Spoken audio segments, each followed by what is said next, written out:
Good evening, folks, and a hearty welcome to our drive-in theater. We have a wonderful evening's entertainment lined up for you, one that will provide several hours of pleasurable relaxation and diversion for you and your family. Did you fail to dress up for tonight's show? No tie, an old shirt and slacks, a house dress? Well, don't give it a thought. We're glad you came as you are. We just want you to enjoy yourselves. Don't forget to visit our refreshment center during the intermission or any time. You love the tasty array of snacks we have to offer. So will the youngsters. Everything is quality and so good. We hope you'll make this a weekly visit. Bring the family. Bring your friends. There are always wonderful new pictures to see, delightful snacks to nibble, a gay, pleasant evening for all. Oh, a word of caution. Don't drive over 10 miles an hour in the theater area for your safety's sake. And Mom or Pop, go with the kids when they leave the car. We hope you have a wonderful time. Come back soon. It's 4 minutes till showtime. Hey, fellas, don't fight over that hot dog. There's plenty for everyone. Big, plump, and juicy, wrapped in an oven-fresh bun. Add mustard, relish, ketchup, and go to work. Yes, the hot dogs at our refreshment center are the best you'll find anywhere. Everybody agrees on that.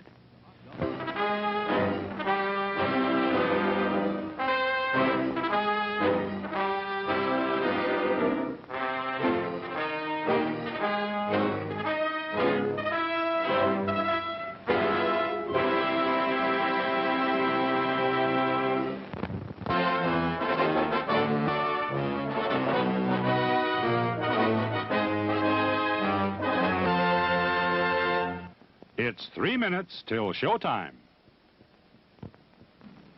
Thirsty? The refreshment stand is open with everything to satisfy your taste buds.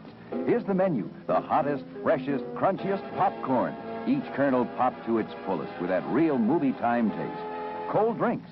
You'll find your favorite ice cold, tasty, and thirst quenching. And hot dogs, hamburgers, and candy too. Now a short intermission, so you'll have time to make your selection before the show begins.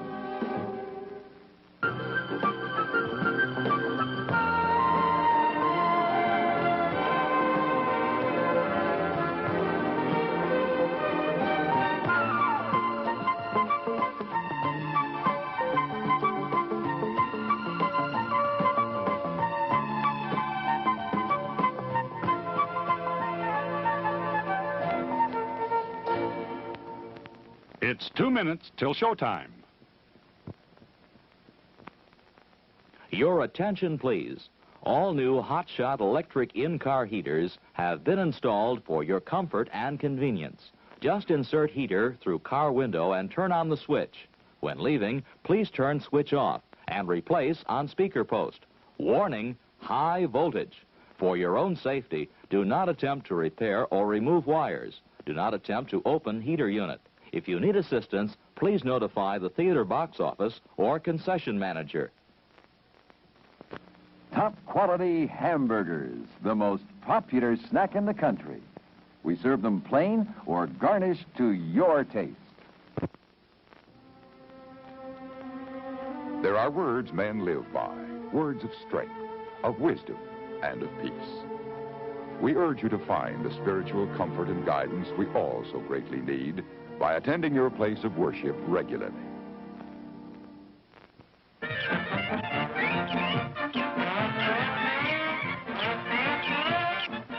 Just 1 minute to go.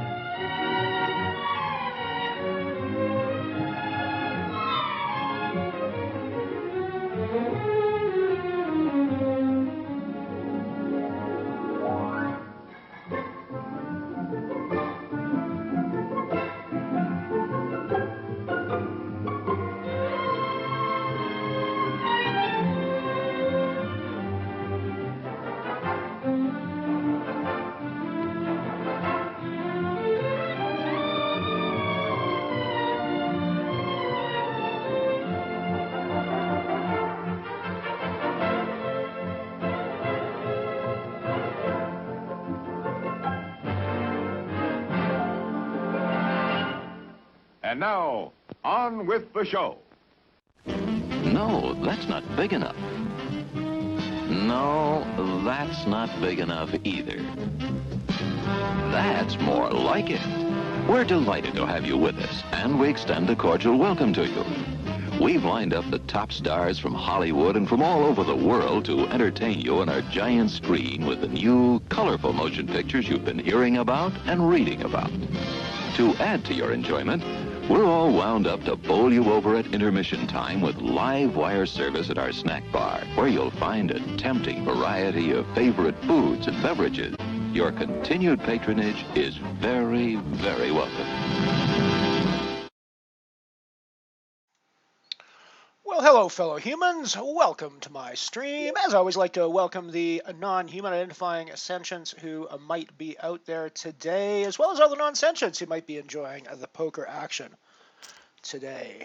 Got started a little late today, of course, because we are, I was doing some work and unfortunately did not quite get it all done in time. We got issues with our bankroll graph, it would appear, and I do not know why. There we go. There we go. Welcome, welcome, welcome to everybody. Visracia, nice to see you, my friend. Nice to see you here. Nice to see Mike here, of course, as always. We are currently playing 2 games. We are in the €5 Falling Star Bounty. Did not get online in time, poker-wise, to get into the €1 Falling Star, but we're in the €5. We're also playing the €2 Zenith that we played yesterday. And for the record, if you're wondering what I'm doing, I'm actually priming a new coil for my vape.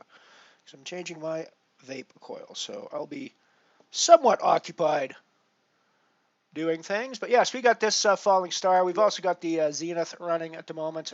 Zenith's one became 3rd in yesterday, so we're hoping for good things again today in that one. We've got a 1st and 2/3 in the Zenith, €2 Zenith buy-ins now, various times of day. Got a pair of queens on the Falling Star. We've managed to double up on the Falling Star, but we have not. We didn't actually get a bounty because when we doubled up, the guy had more chips than us, obviously, or else we wouldn't have doubled up, I suppose is a good way to put that. But yeah, it looks like we could potentially have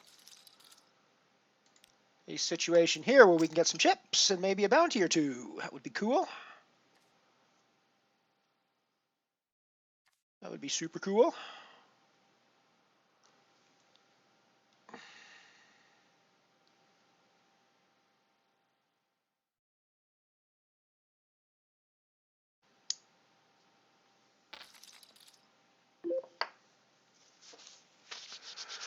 Well, obviously we don't like to see that king on there, but it's better than seeing an ace because he's less likely that he has a king than that he has an ace. Or she, I suppose I should be saying.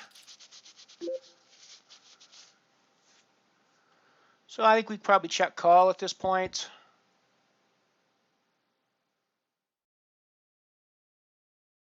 I could have kept value betting.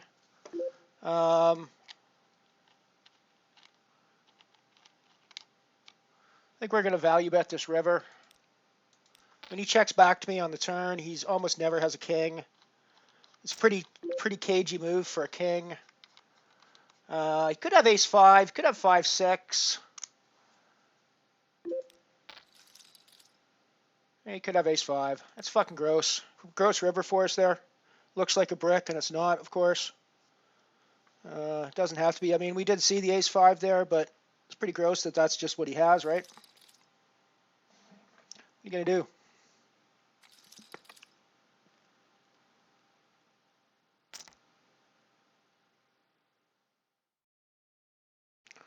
You know, he might not call another bet from us on the turn.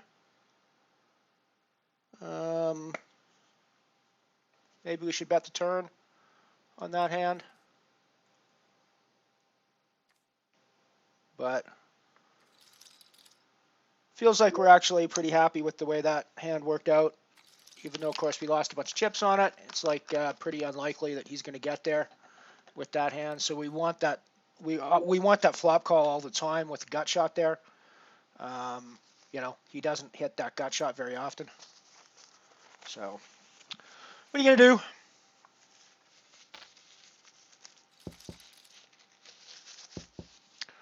What are you gonna do? Poker's just like that. If the fish didn't get there sometimes, it wouldn't be a game that everybody was all that interested in playing. And frankly, we probably wouldn't do as well as we do, because sometimes we're the fish that gets there. Let's be perfectly honest with ourselves and admit that sometimes we are the fish that gets there, which is part of what makes us potentially profitable at this game.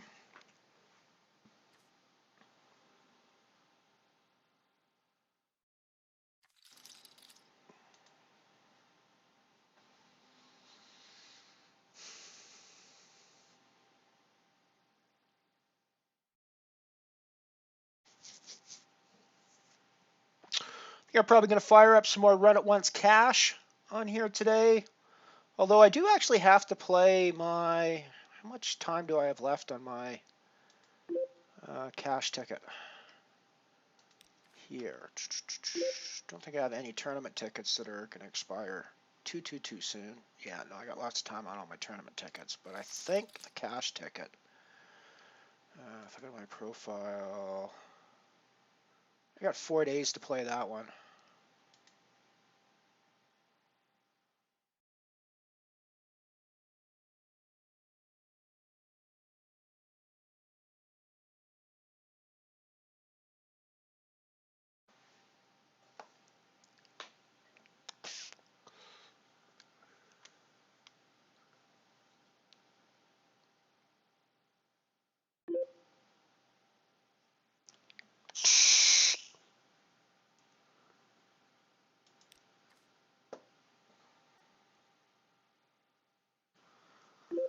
So I should play cash on. See if one of these. If I end up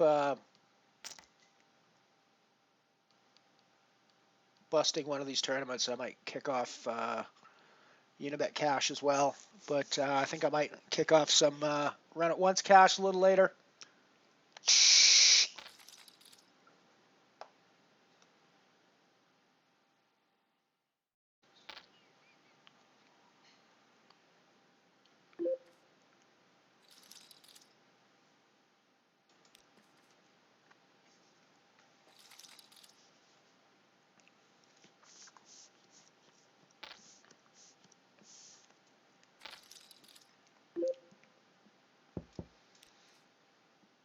Yeah, pretty sure we should bet the turn on that hand where we had queens. Yeah, that's happened sometimes, Evisceration. It happens.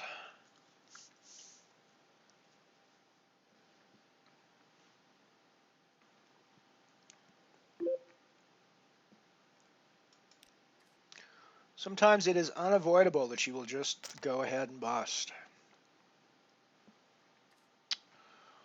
Let's see if I can find it on the history here from yesterday, the last couple of tournaments I played last night.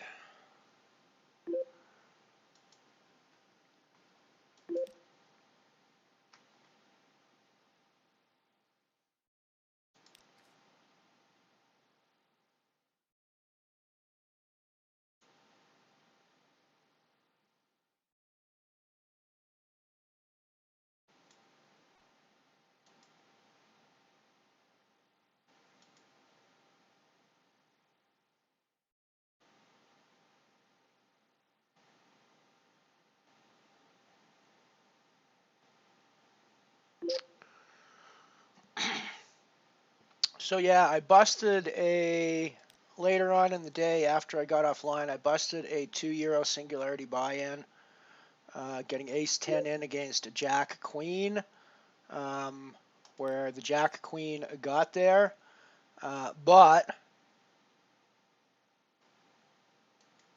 so it was a sequence of hands against the same player, where I got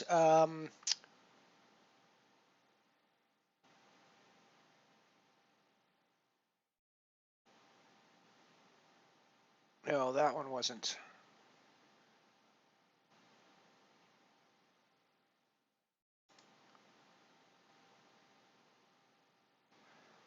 Is this it?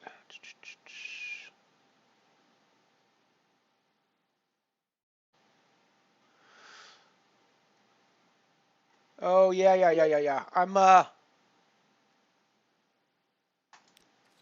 It's a blind on blind. I raise with fours. He raises me with 5 deuce. I shove with my fours. He calls me with 5 deuce, and he gets there with a 5 on the river to basically take out 4 hands, and that was.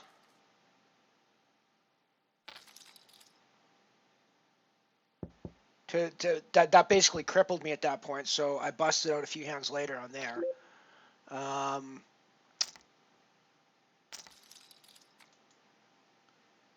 Let's actually do, so yeah. This is the 100.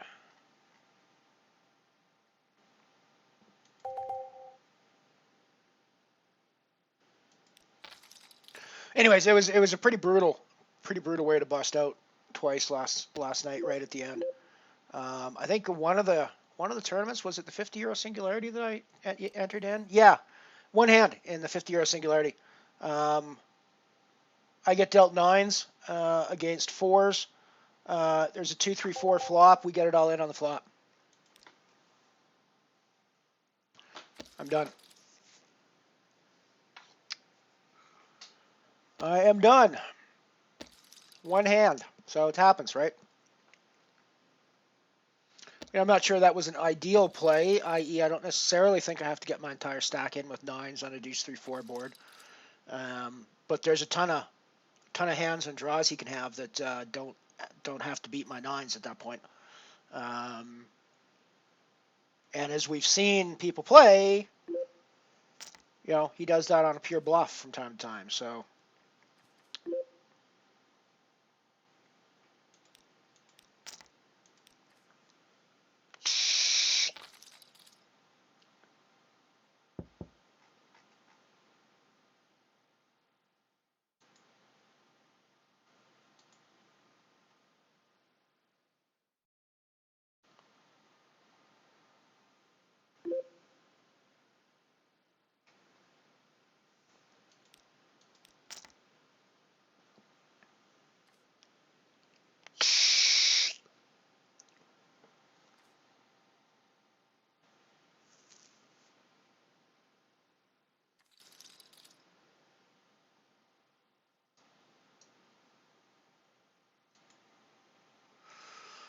Oh, I need to start my.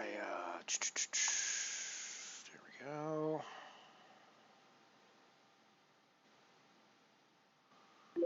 Yeah. Online timer is running.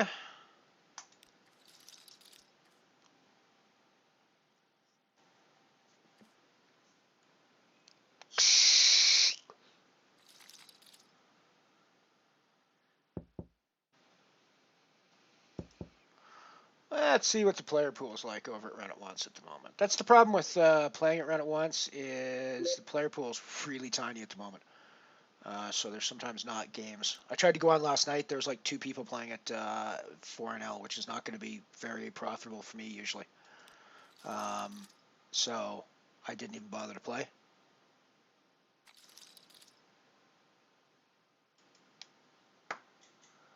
So we picked up a pair of 10s over on the Zenith table, and we're definitely gonna play those aggressively.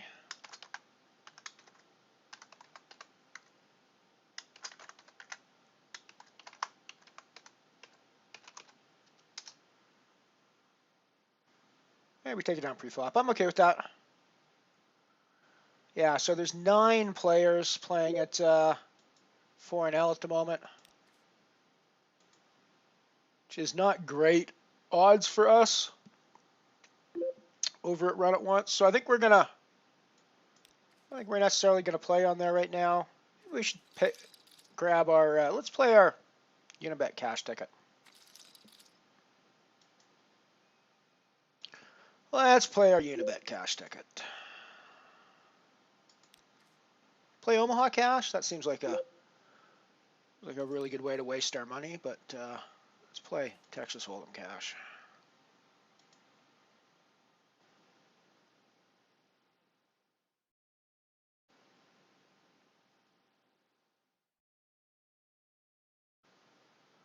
Let's max buy-in for €4.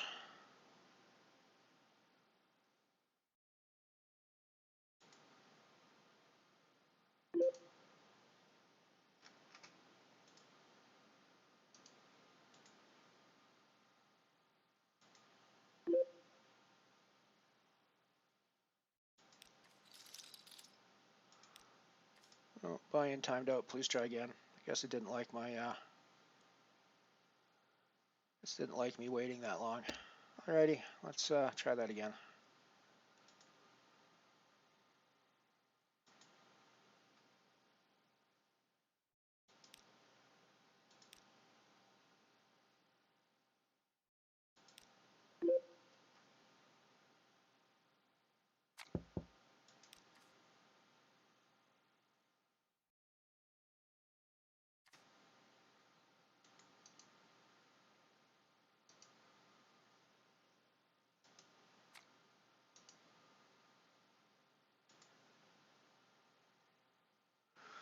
Alrighty, so that's our cash game table. Let's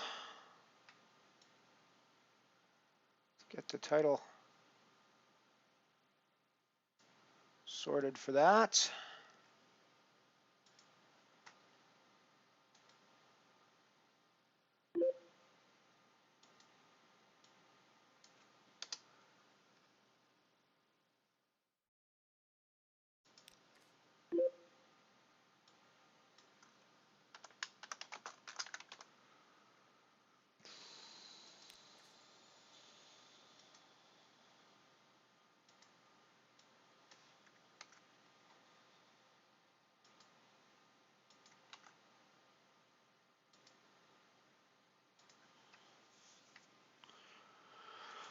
Alrighty, well, we haven't got any hands there yet because we haven't been dealt in. We're going to wait until the big blind comes around to us.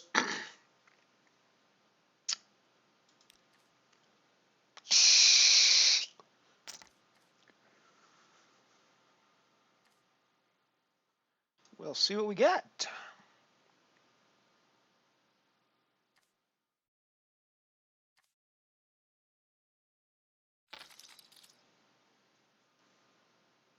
Hey, Yogi, good to see you, my friend. Good to see you. Welcome, welcome, welcome. Always good to have you come and hang out.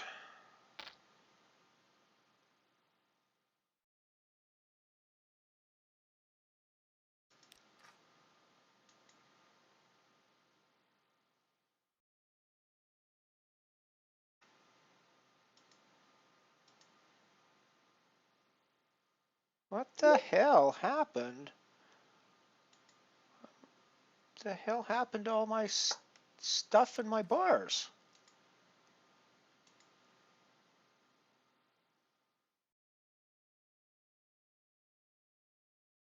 Weird as fuck. I don't know what the hell happened to my...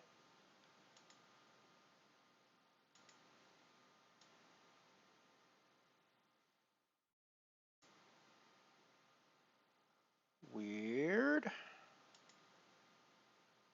Okay. Okay. Okay. I don't know what the hell.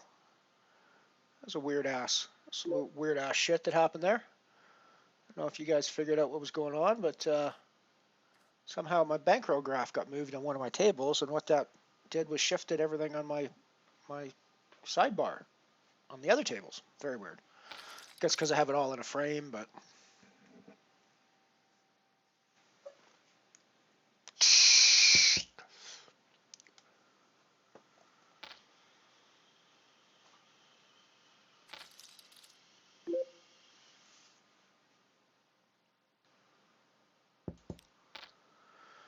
I gotta see a flop with my 5-4 suited.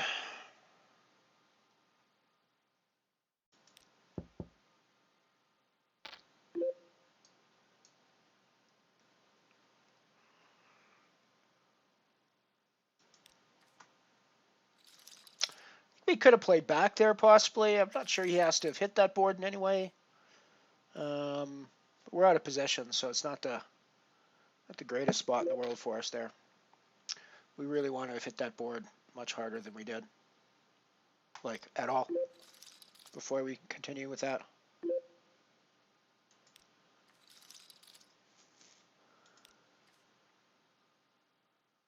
We do have some action happening on the cash table, although I've yet to play a hand. I folded my big blind after a bunch of limps and then raised to 24. And I folded my small blind. And I'm going to probably fold my button here for 7-9 with a raise from Please Donate.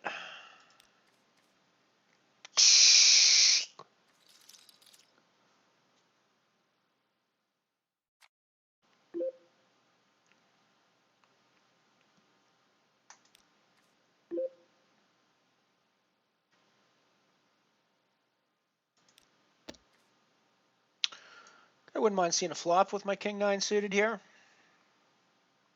There's a lot of ways that King-9 can be dominated, unfortunately, even when you smash the flop, but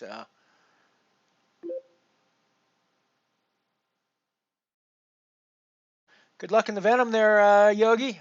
I've never played on ACR, so I don't honestly know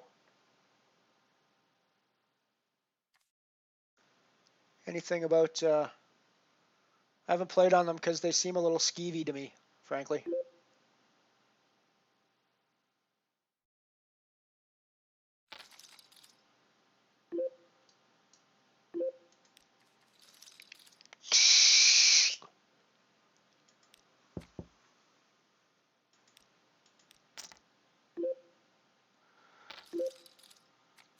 Kind of a dumb spot for us there, but you know, what the hell. You only live once, right? We're not going to buy in again there.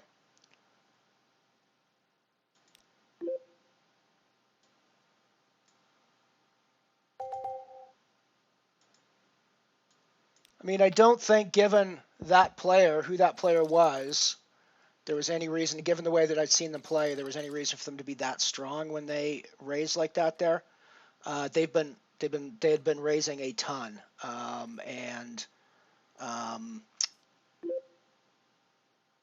so obviously, I mean, I think reshoving there with the King-9 is really risky, but I don't think he necessarily has to have jacks there, and I don't think he's necessarily snapping me off all the time. So I don't know. I don't feel terrible about it. I can't really call and keep playing there. I've got to try to push him off pre-flop, I think, in that spot. So I don't know. It's probably an appalling play from a cash game player's perspective, but it actually doesn't strike me as terrible given the specific dynamic with that player that I'd seen in the few hands that I'd watched. Granted, had been a very small sample, so you know, maybe he's just on a run of hands, but he'd been active re-raising. He was the guy that went to 24 on my big blind hand. He's been playing very actively in spots where he that doesn't have to have cards to be playing actively in, if that makes sense. So I don't know. I'm trying to justify it, but I don't think it was a terrible loss of €4, especially not when it's a ticket that I'm sort of free rolling anyways.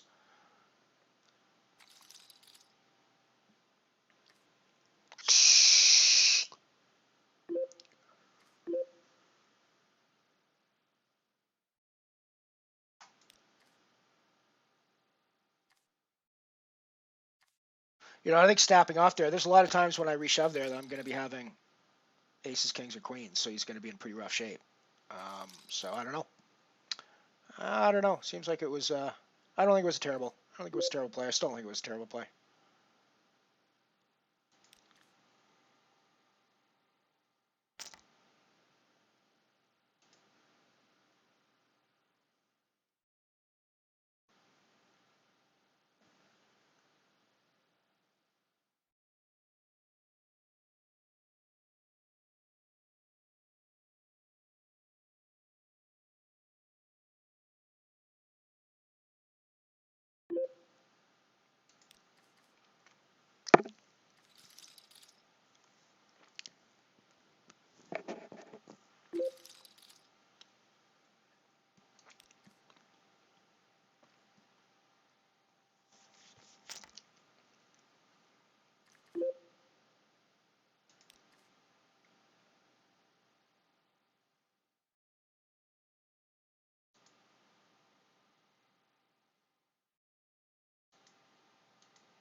Well, I think with a pair of 8s here, I think we're going to put in a 3-bet from our big blind. We're probably going to call it off as well. I mean, are we though?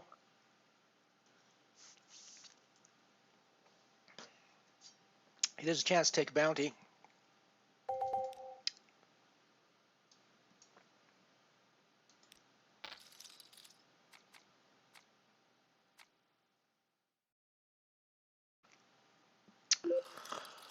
I mean, there's a chance at a bounty. 8s might be a little light in that spot for that, but he's going to have an overpair there a reasonable amount of the time. But I think he's also going to show up with hands I'm racing against a fair bit. And he's going to show up with underpairs. He's going to show up with, I actually think,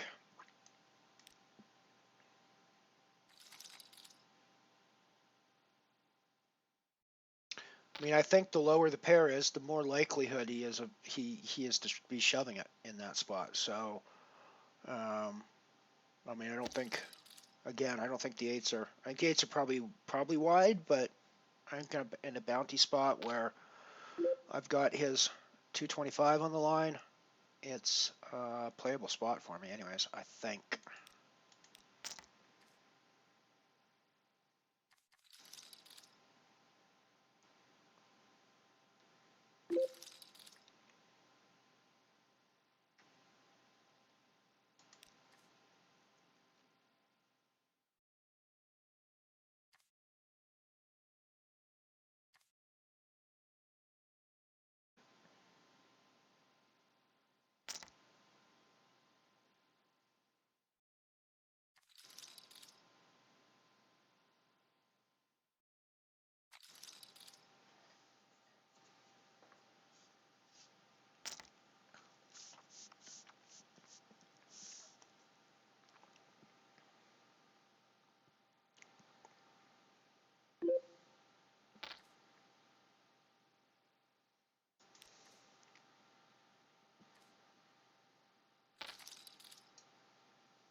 Just looking at what other tournaments I might jump into. For the time being, I'm going to stick with these two, but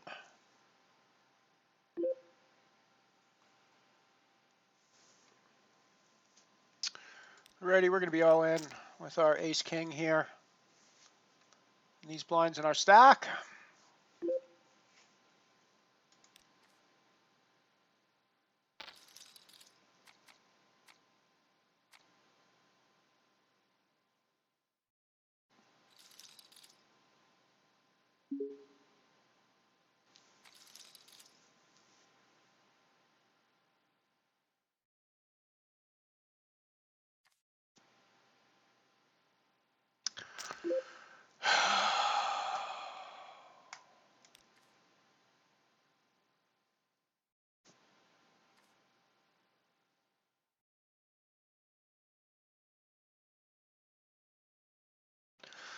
I mean, when we're getting called by significantly worse hands all the time and losing to those significantly worse hands all the time, it's very frustrating.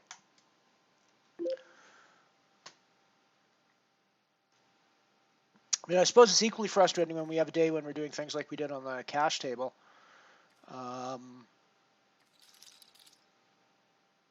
Which I'm still not even that upset about. It's just frustrating when we run into the top of his range there. But I mean, yeah, when we can't even win the 70-30s that we're in, the 60-40s that we're in, how do I expect to ever pull a tournament out, right?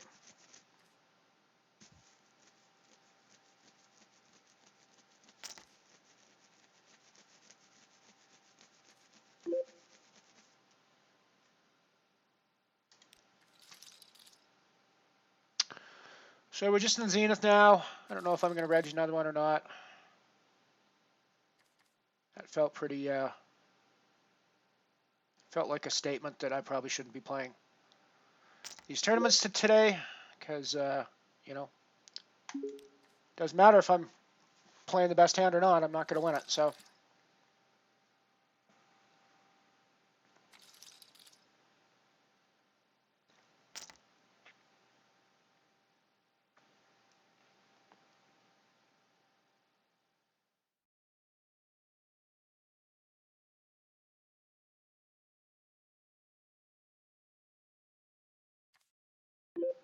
You know, and of course, when I'm the one calling off my stack with the significantly worse hand, like the queen or the king nine into the jacks, you know, I'm not getting there. So it's frustrating.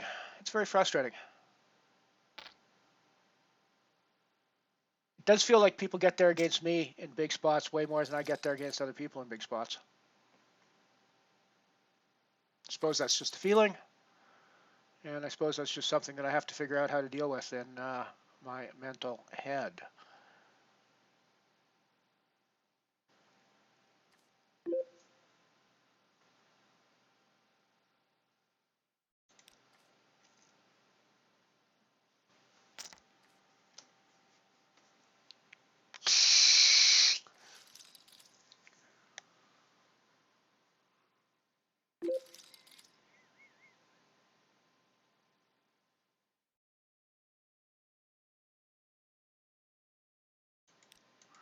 I mean, you know, why shouldn't the significantly worst hand just flop me dead? You know, why the fuck not?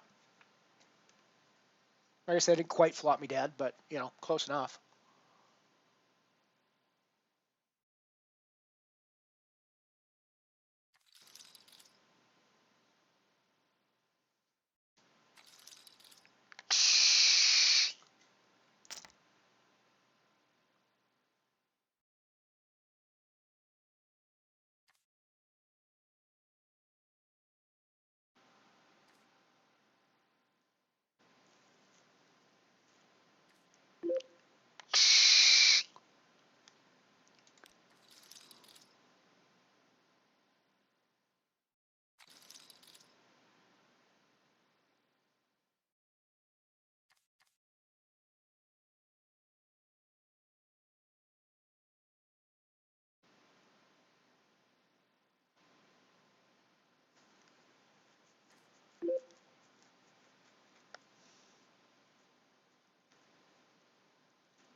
We got a shove, queen jack here, 15 big blinds-ish. I guess closer to 20, but still.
All right, we managed to hold there, so that's nice.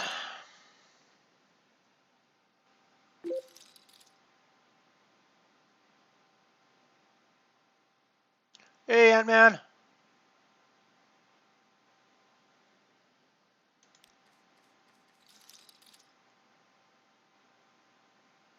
Yeah, it's just poker. I mean, I know it is, but it's just really frustrating. It feels like it doesn't matter whether I play good or bad.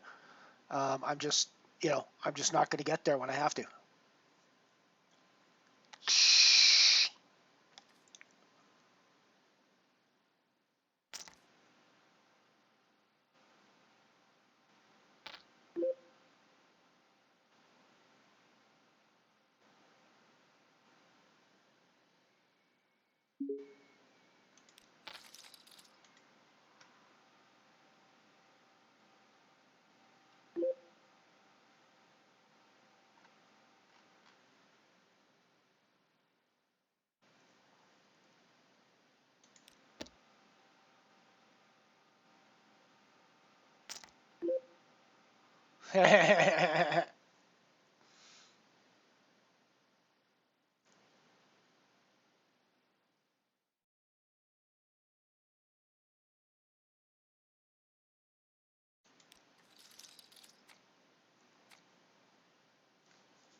I almost e-need your earballs there.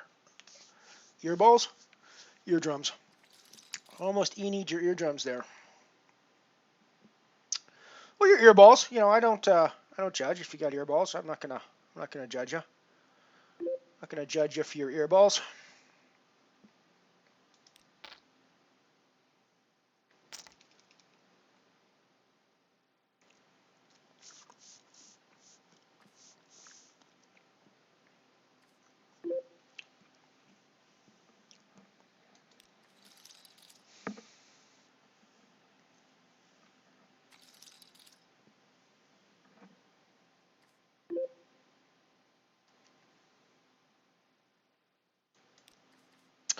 Shoot, I haven't entered any of my data for the day. I should probably do that. I should probably do that.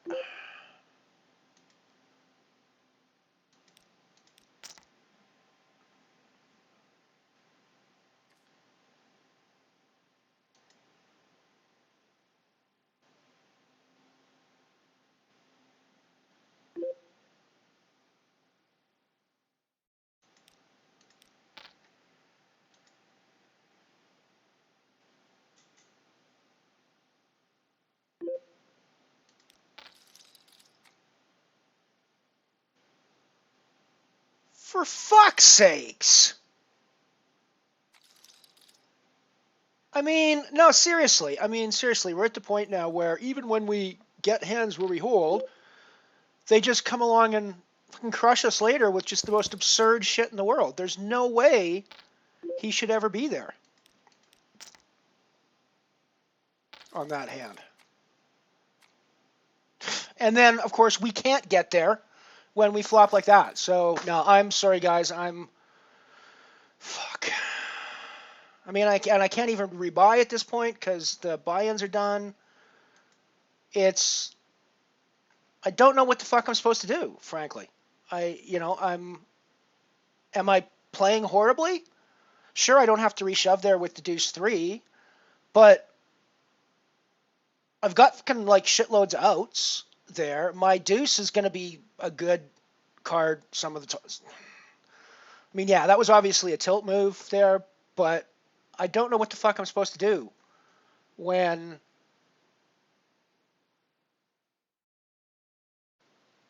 I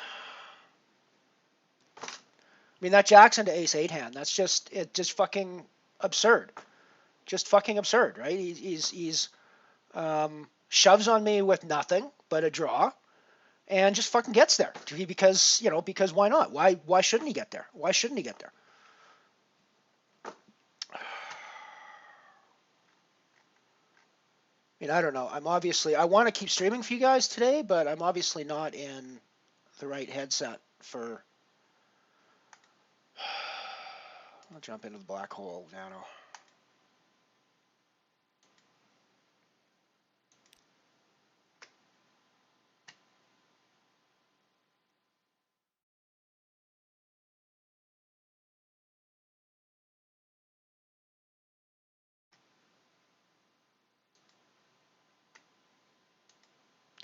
I mean, it feels like it's going well beyond quote-unquote bad luck at this point, right?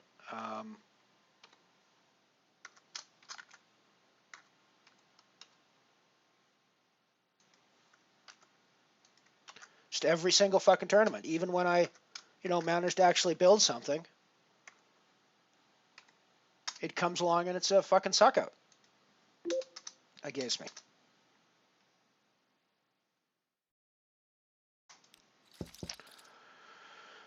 Alrighty, well, I actually did start, as you can see, I started the black hole.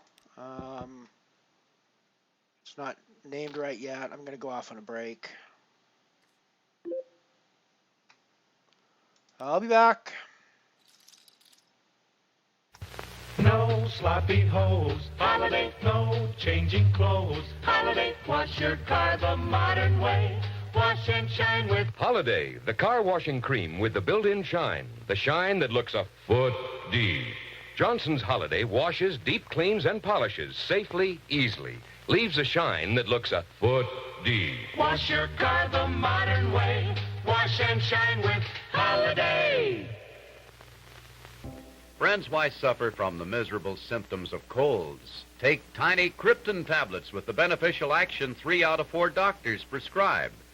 Doctors will tell you that the cold virus enters here through nose and throat passages.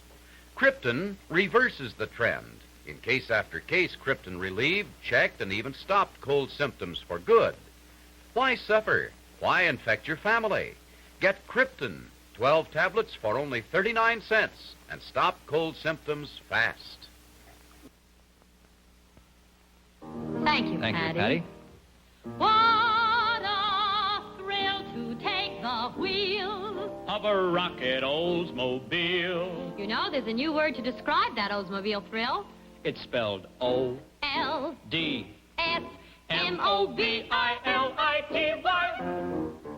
O-L-D-S, Oldsmobility, glamorous new. Oldsmobility, powerful, yes. Oldsmobility in Olds 458. Just wait till you see Oldsmobility in action. Like in the beautiful new Dynamic 88. There's a new rocket engine under the hood, new power, and greater fuel economy. Economy that matches the down-to-earth price of an 88. The lowest priced rocket engine car. There's nothing like the 58 Oldsmobile. Yes, there's no mobility like O-L-D-S, Oldsmobility in Olds 458. We'll see what happens when Milton and Peggy King do a production number with Mickey as one of the chorus boys. But first, an important message from RCA Victor. New from RCA Victor. Handiest TV set ever built. RCA Victor Personal TV. Light enough to take anywhere. Wonderful. What's that? A detachable stand. Tilts for easy viewing. How's the picture? Sharp, clear. It's RCA Victor picture quality. Where's the antenna? It's hiding here. And there's even a connection for an outside antenna if needed. Make RCA Victor's new personal TV your very own set. Keep it in your bedroom. Watch the shows you want to see. Or use it in your office. Watch important newscasts, ball games. In your kitchen, anywhere in your home. Also ideal as a second set. What's it cost? Lowest priced RCA Victor ever. Only $125 in 3 modern colors. Pick it up at your RCA Victor dealer. RCA Victor salutes National Radio Week, May 13th through May 19th. See your RCA Victor dealer. These 2 portable radios are about to be dropped. Watch this daring crash test.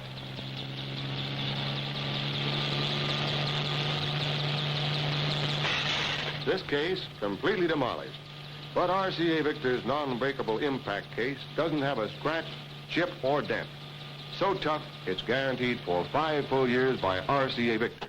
No chipping, no cracking, no breaking. RCA Victor gives you a complete line of new portables, all completely restyled. Here's another RCA Victor exclusive. Twist this new wave finder antenna. Pull in your favorite stations loud and clear. Only RCA Victor portables have the non-breakable impact case, as low as $29.95 at your RCA Victor dealers.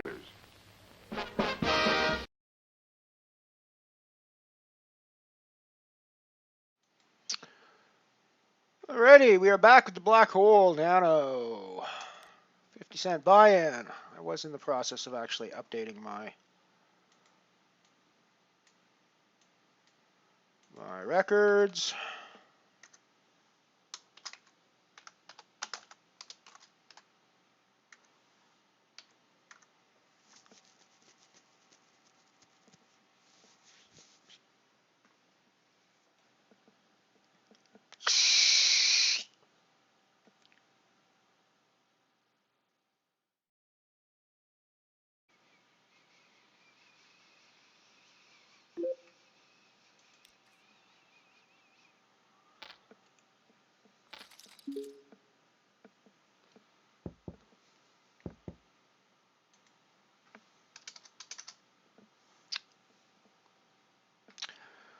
Alrighty, so we got a bunch of big fat zeros going for us today so far.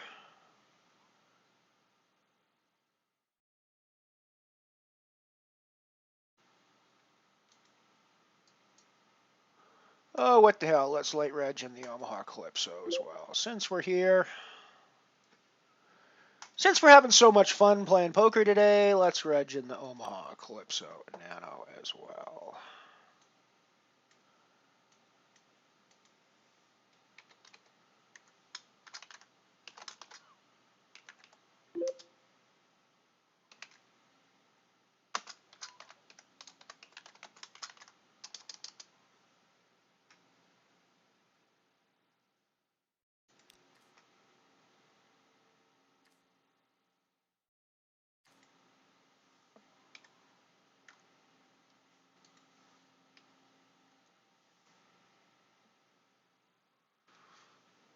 Let's get that up on screen for you guys.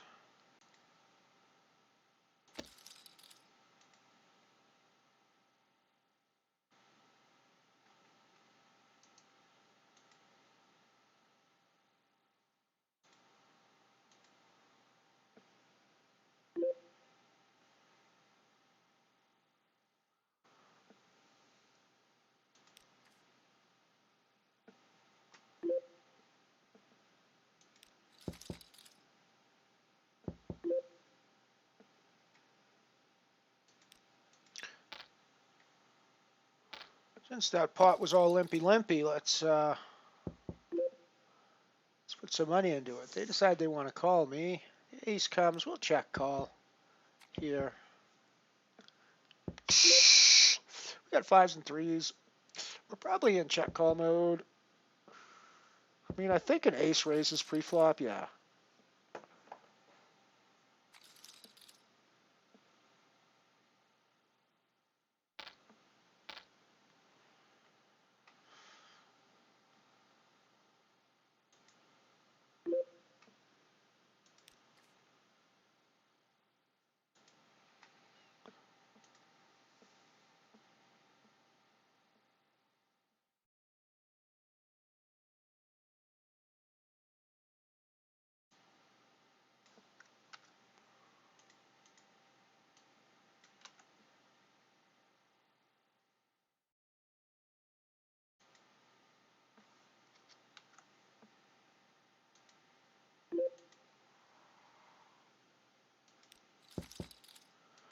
Alrighty, so we got the Omaha Calypso Nano rolling, and we just flop backdoor clubs and front door spades. So I don't think we're going anywhere on this hand. Do we want to bet this flop? We didn't actually hit the flop, although we're definitely like all around the fucking flop, right? We're like we've got like the entire flop surrounded. We just didn't actually hit any of it. That doesn't help us at all. That doesn't help us at all. I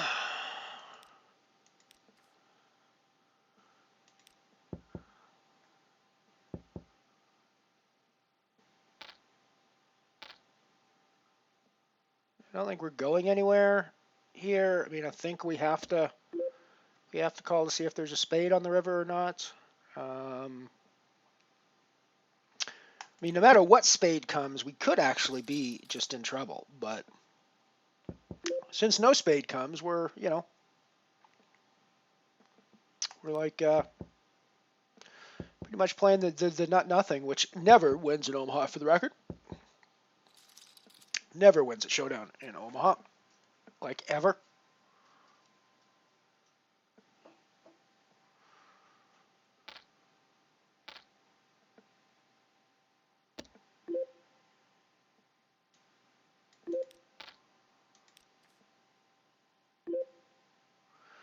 Alrighty, so we have got a very rappy hand at this point, which is never a bad place to be in Omaha. You don't really want to see the diamonds come in, but any of the 9, 10, or queen gives us straight at this point. So I think we're very happy to be involved.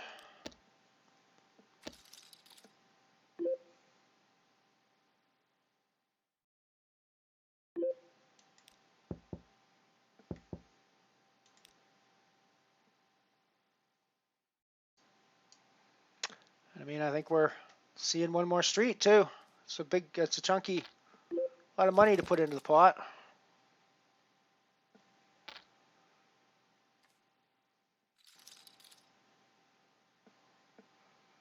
Probably the GTO play here is to shove my draw or fold. But that's one of the reasons why I do it, because we get there, right? With the nut straight. Now, can I count on somebody to bet into me here? I don't think so. I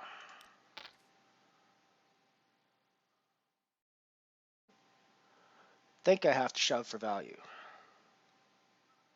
I think it checks around too often on that.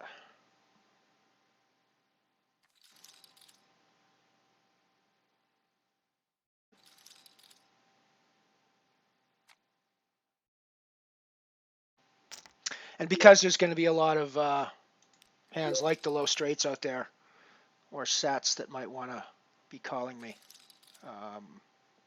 in that spot, just like happened there.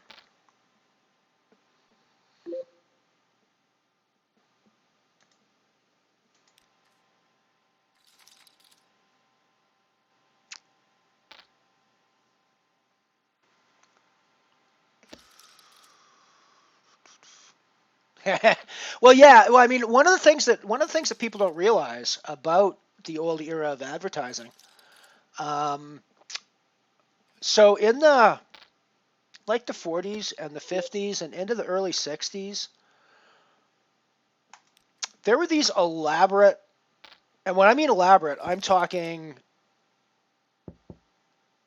Broadway quality style industrial musicals that got made. Companies like GE or Ford or GM or any of these big massive super corporations, and I think in part this came down to the fact that they were being taxed so highly at the time, but they were able to avoid some taxes by using the money to do things like promotional stuff like this. So they'd put together these massive musical productions that are very much like a Broadway musical play, right? Except they're entirely focused on the products of GE or on the new line of plumbing supplies by this massive plumbing distributor, or whatever it happened to be. And I swear to God, so there's like a huge litany of really good music that's also like super commercial about I need to find some of those industrial musicals and play some of those as commercials. That's I'm going to see if I can find some of those industrial. Jesus, I wish we were playing high-low. This is a hand that high-low I would just go like crazy with, but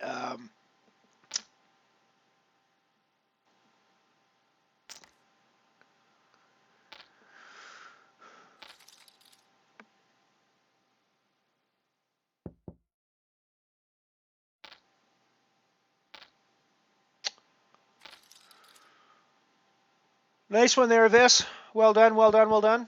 See, I'm gonna have to look for some of those. I'm gonna have to look for some of those old industrial musicals because they are just astonishing. I mean, you'd be shocked at the quality of music you can write about plumbing supplies or about the new bathroom designs from GE or whatever. I've heard some of the I've heard some of the material and it is astonishingly good. It's like literally Broadway quality music and lyric writing, just that it happens to be about the latest line of plumbing supplies. It's a really surreal experience, and I'm gonna now that I've talked to you guys a bit about it, I'm gonna actually have to find some and play and play some for you. I don't think I'll get it done today because I'm too busy streaming. But after the stream is over, I'll go out and see if I can find one of these old industrial musicals, and we can play some of the next stream. Speaking of the next streams, I'm actually not sure. I said I was going to stream all week. I might stream all week, but I don't think I will. I don't think I'm going to be able to. Tomorrow and Friday, I think I both have plans now. I kind of dropped a cryptic hint last week that there were interesting things coming up. One of them is happening tomorrow. So I'm not sure whether I want to say anything about it until after it actually happens, but it's booked and scheduled, and it's happening at 1 p.m. at my time tomorrow. So I don't really want to come on and start streaming and then have to quit like 2 hours in, or I don't want to have to do this thing while I'm got tables running. So I'm probably not going to play poker tomorrow, and I'm probably not going to stream at all tomorrow until this other one gets done. On Friday, I have a business call to make that's going to start at 11. So I don't know how long it's going to be. So I might actually be on streaming later on Friday, like at 11:30 or 12. But I have to do this business call first, and I don't know how long it's going to take. So we flipped the bottom end of a straight, which is never a great spot to be in Omaha, but given the way this hand action has gone, it's not a terrible place to be either. Not really thrilled with the spades coming in, but there's actually no reason that he should have spades. He necessarily has to have spades here. So I think we probably just check call here.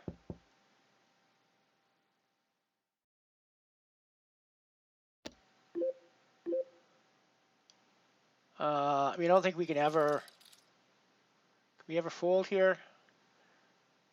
I mean, he's going to have the jack. He's going to have the 7 jack or the jack queen here some of the time. He's going to have the spades some of the time. It is a very value-y sort of bet, but I don't think we can get away from it. So we both have the 6-7 and we split the pot.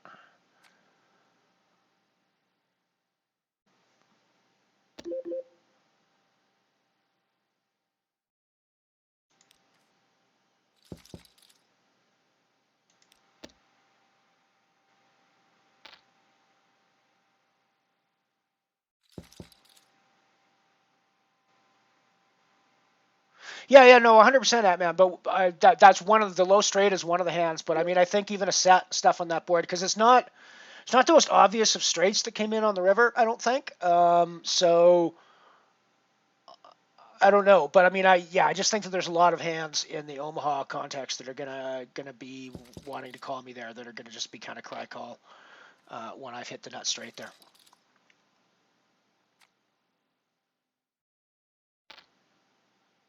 I don't think I can rely on other people to bet. I mean, he would have bet in that particular spot, but I don't necessarily think I can rely on that in general in that hand spot.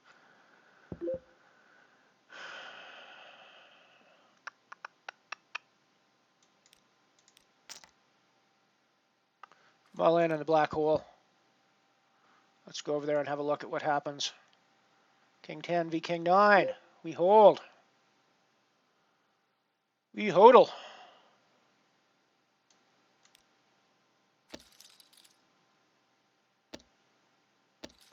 Nice double up in the black hole nano for us there.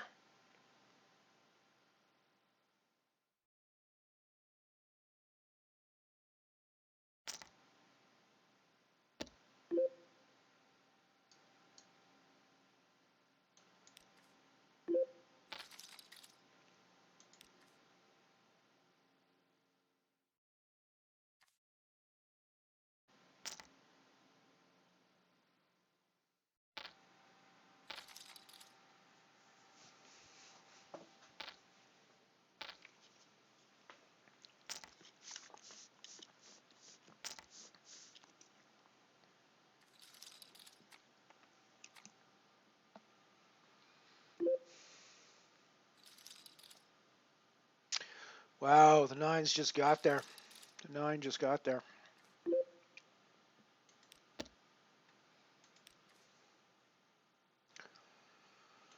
Got a very pretty looking hand here on the Omaha table. Queen's the only part that really connects with us, but it's a nice connecting card. There's lots that can come on the turn that is good for us. Do we want to try to bluff and take this down now? Probably not. We probably just want to check and take a free turn and go from there.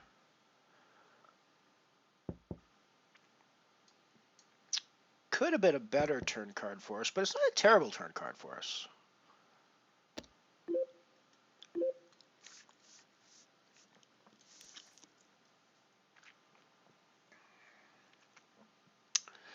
It does leave us sitting essentially with only a gut shot, though, so I don't think we need to continue, even for less than half pot.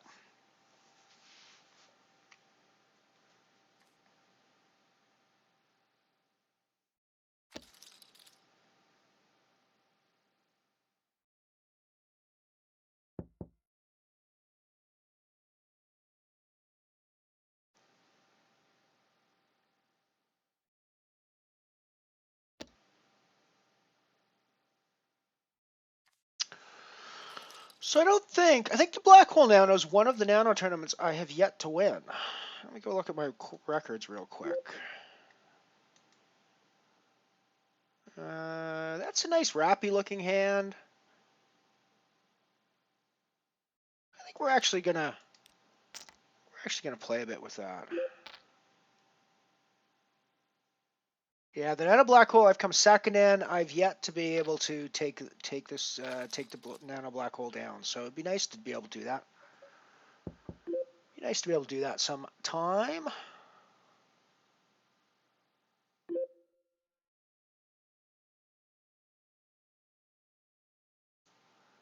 That's an interesting flop for our hand. We don't actually hit anything, but it's definitely we definitely didn't miss everything either by any stretch.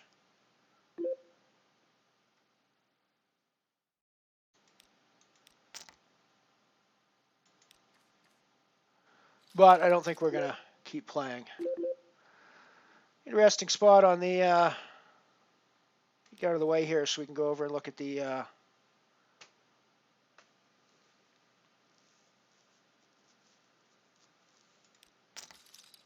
wow. Wow.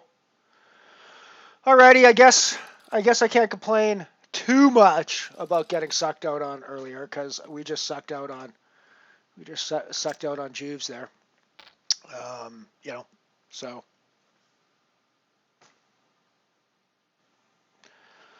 alrighty. That's why you shouldn't whine about these things, Lyle. It does happen the other way. It does happen the other way. In crucial spots where, you know, it matters.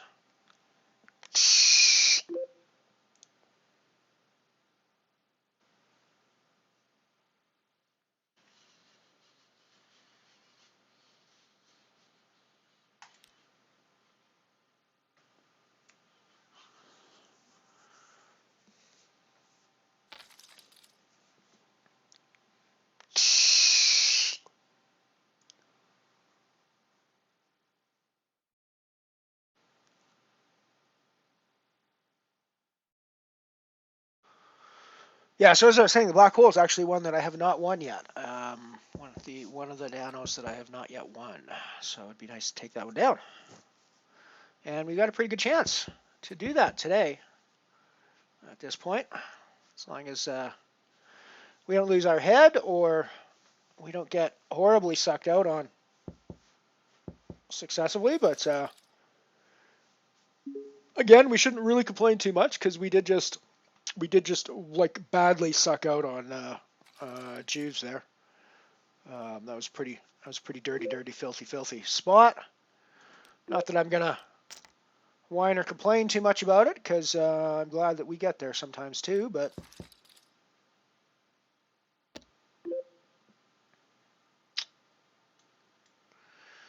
two pair on an all spade board. Gotta hope that we hit a queen or a four. because otherwise we're going to be dead most of the time here to 2 spades.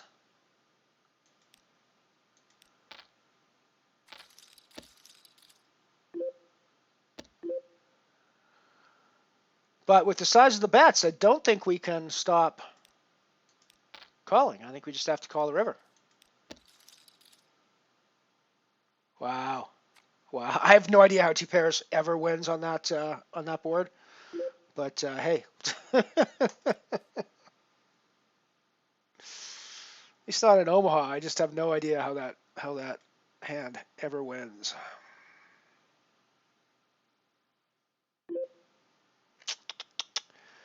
Double suited aces. I think we're going to pot this puppy.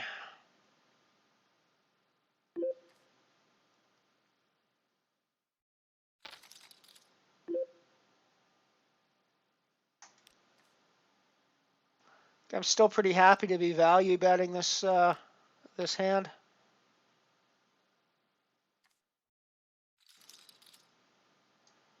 Still have the backdoor hearts working for us.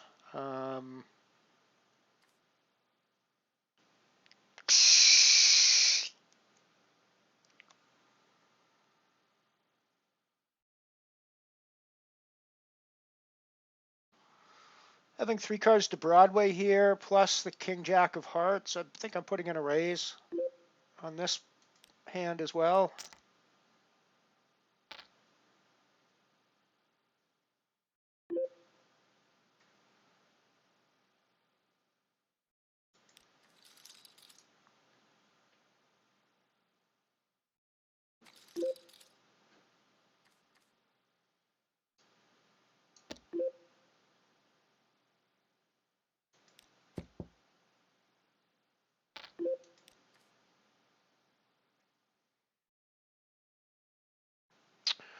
So we turn the heart draw, and we river the heart flush nut. I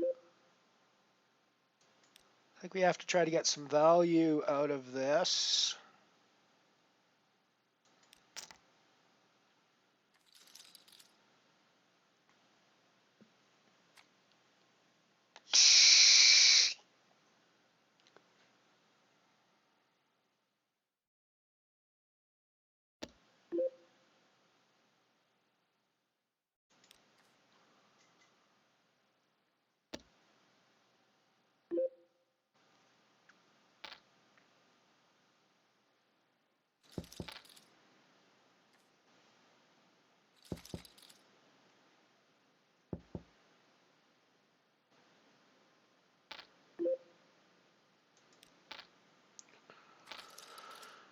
And developing here on the black hole nano. I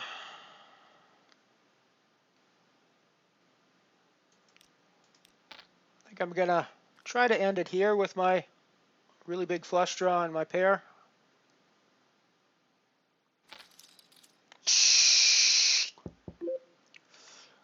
question I have to ask myself is a pair of 5s good enough showdown value here? I think it probably is. I think Doki could probably have been calling with a lot of ace X's that haven't hit this board but are still could be good. Could also be have been doing that with a 9. So he's probably calling any bet that I make as well, being results oriented there.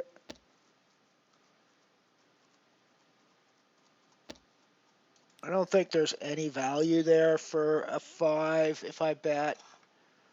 Might be some hands that I can bluff off, but I don't know. I think that's probably a check back spot. Check back for my showdown value spot, I think.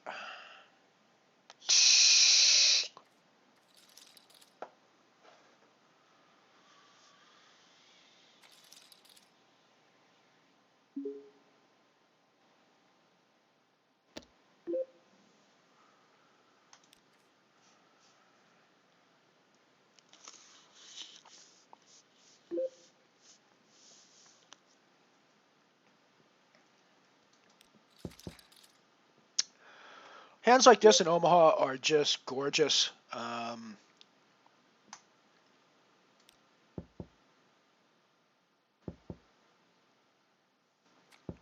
We could have flopped a little bit better, but I mean, for not actually hitting anything, we certainly are all over the board.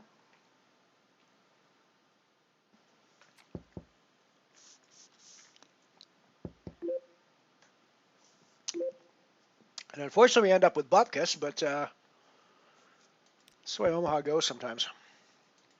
The way poker goes sometimes. We might have been able to put in a bet on the flop and win this, but I also think we're getting called a lot on the flop by, well, we're getting called by the ace for sure, and any hands like that. So there's so much that can hit that might be checking there that I just don't think I don't think betting's ever going to be a particularly profitable spot there in Omaha. Nut hearts is really what I'm calling about here. We end up flopping not terrible. Backdoor hearts, and we hit the 8.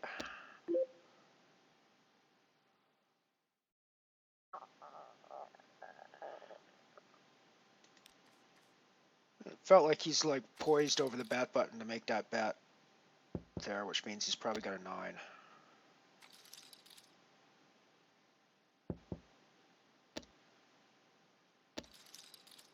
Wow. Wow. I mean, we wouldn't end up with a full house because in Omaha you gotta have it in your hand, but we would just had to trip 8s at the end there, but still. It was weird the way that hand played out a little bit.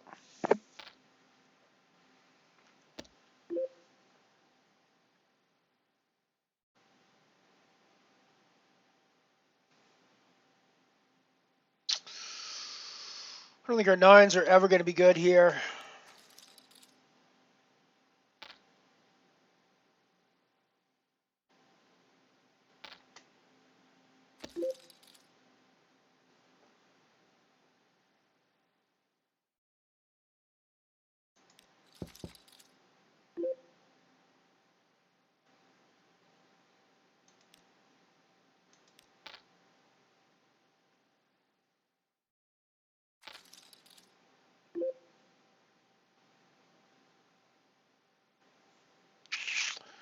So we're behind ace king, which we weren't before. We're now behind ace queen as well, which we weren't before. So I think we're probably check calling here. I don't think we're ever folding.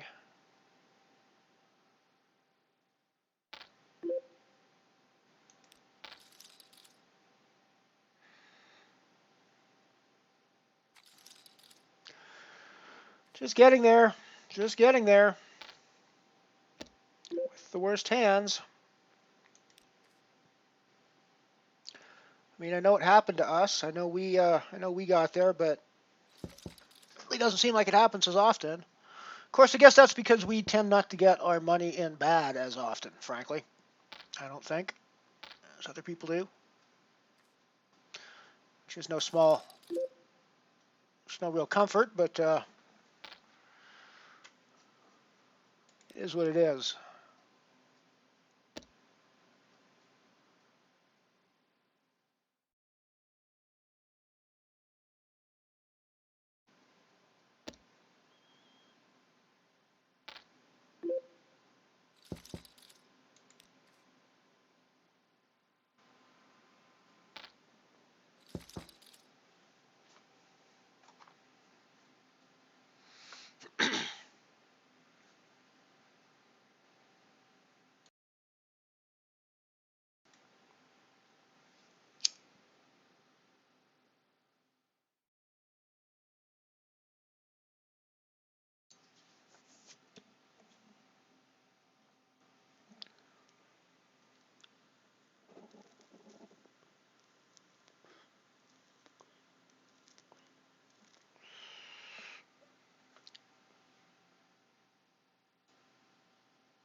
Put in a raise with our suited ace here.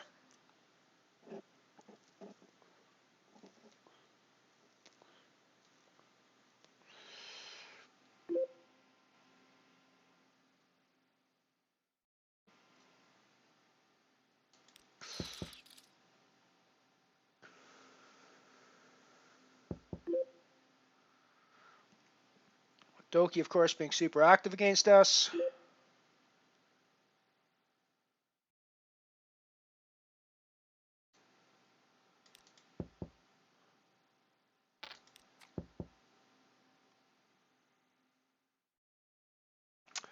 We totally whiffed the flop.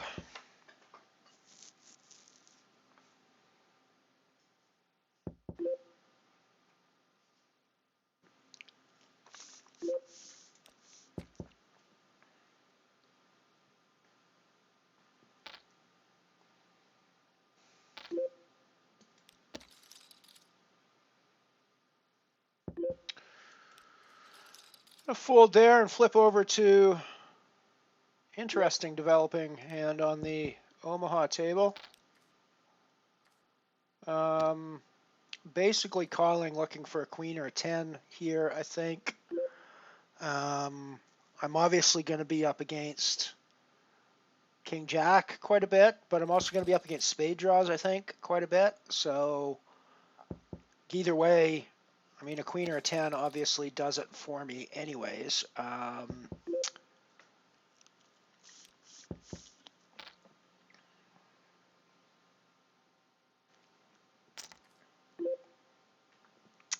But I don't think our two pair is likely ever good in this spot. There's going to be a 7. There's going to be a King Jack out there on far too often of a basis in Omaha. So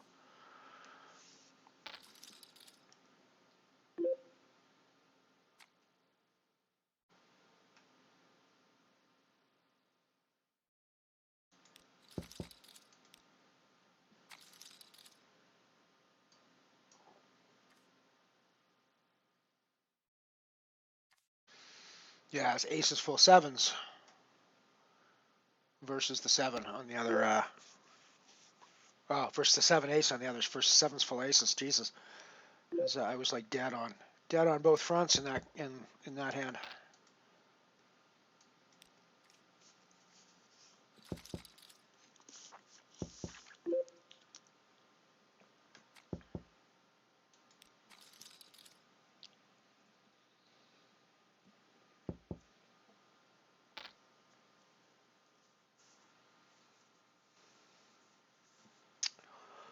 I was like dead 6 ways to Sunday on that hand.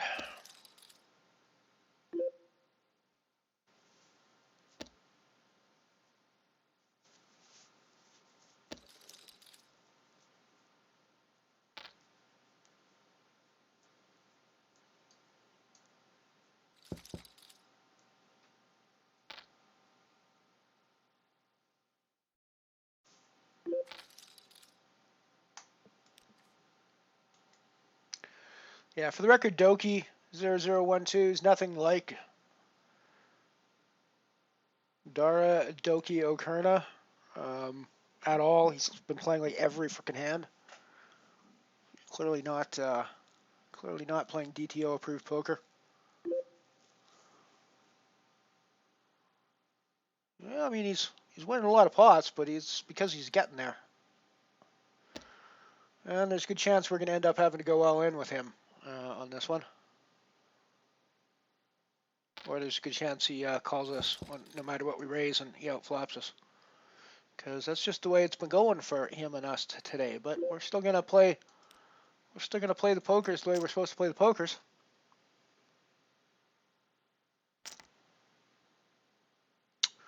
Craig was not the one I was expecting to like re-fucking shove on me there.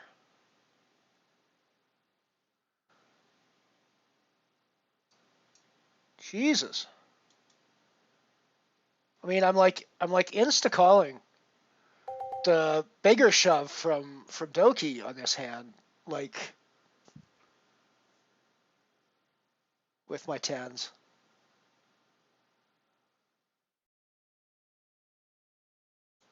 But I actually think, I mean, he's not been like playing hands. I think I got to fold my tens there. I think I got to fold my tens there.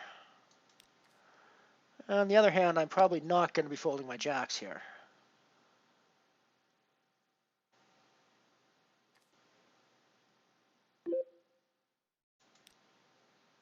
I mean, this could be a situation where I've just folded the wrong hand and I'm going to make a stand on the wrong hand, but we'll see. We'll see if that's how it goes. This could just end in everybody folding.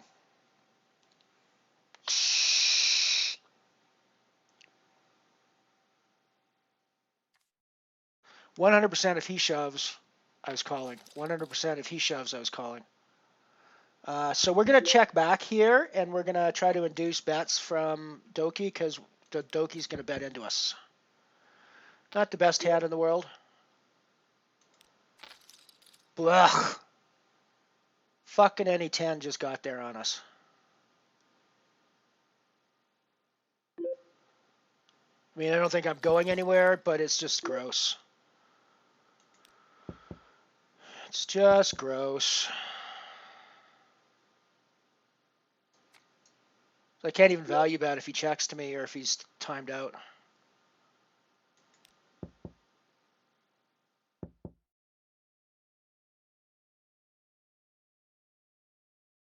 I just have to check back. Because I can't withstand a check raise.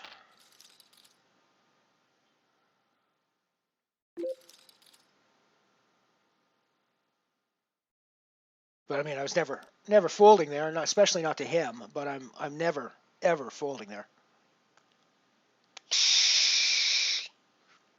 Interesting for him to show up with literally the top of his range there almost.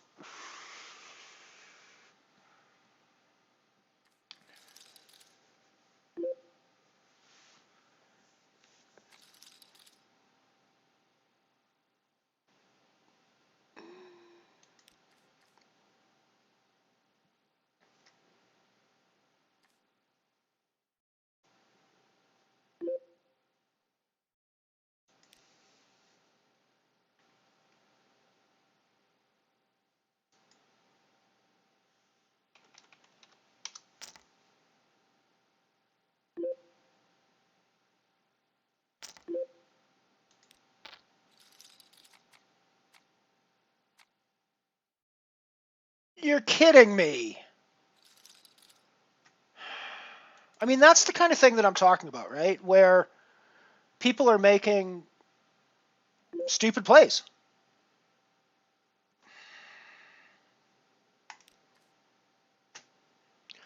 I don't know. I guess I just have to get used to the fact that poker rewards stupid plays on a ridiculously high percentage of the time.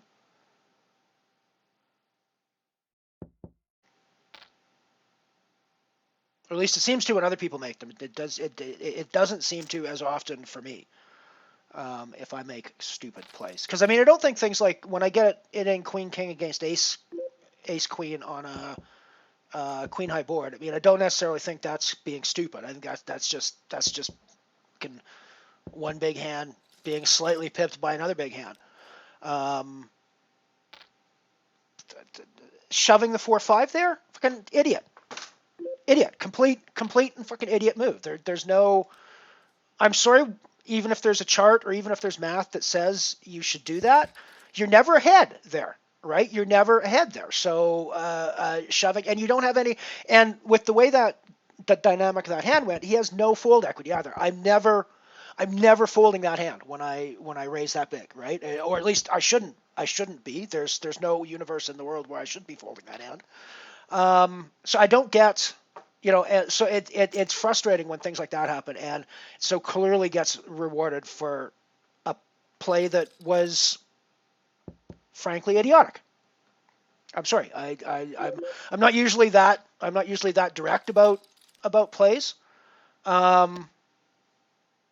But that was an idiotic play, and it was rewarded with a double up, with a run out, and it happens far too frequently. I feel when I'm playing, when people make stupid decisions against me and get there.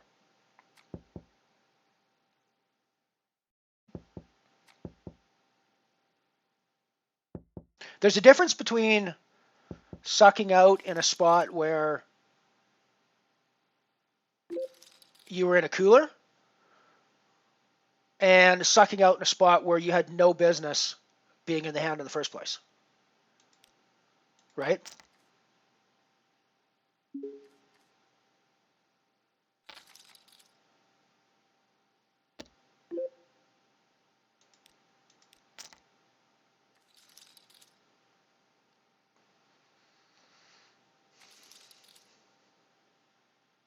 I mean, I don't know. I think there's a difference between sucking out when you're in a cooler situation and sucking out when you have no business being in the hand.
Well, I guess we have to put in a raise into Vagardo, who we will be calling off against if he's putting in action, because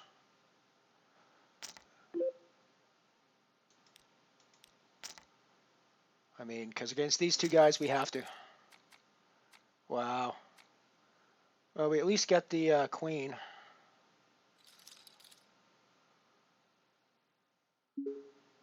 Fucking Jack 4 for Vagardo. What a joke.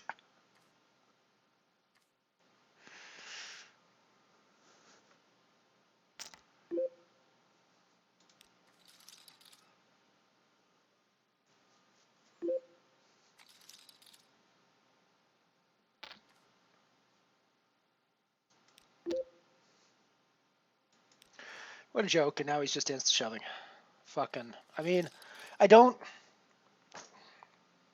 What's the prescription here? I mean, obviously I'm calling here.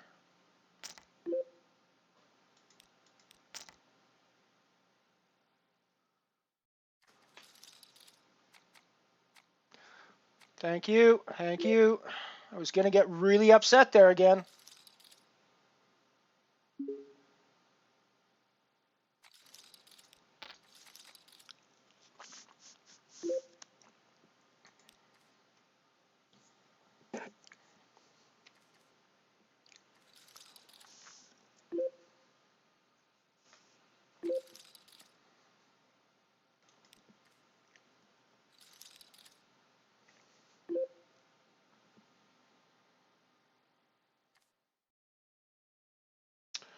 Good to see you, MVE. Thank you for stopping by. We're doing okay. Getting sucked out on a course, but that's a part of poker. You and the Calypso Nano, my friend. We are playing some Omaha today on the stream, which is not the most normal thing for us, but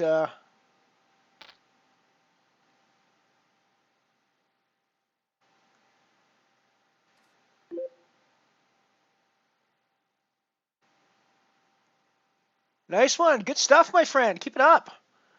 Keep it up.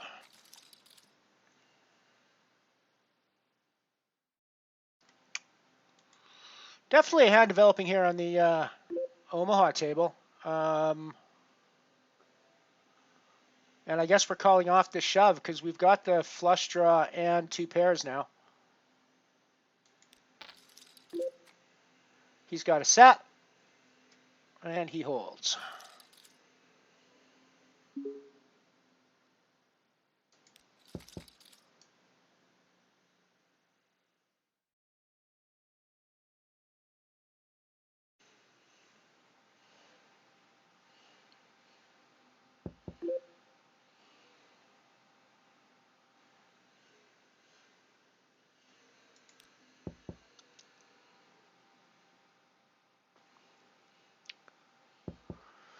Good game, MVE. I didn't get into that one today. I was too late to get into that one. I busted out of the €5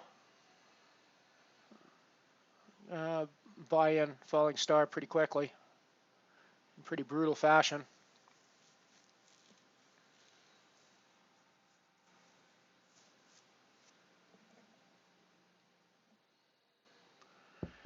Pair of 6s and 2 suits.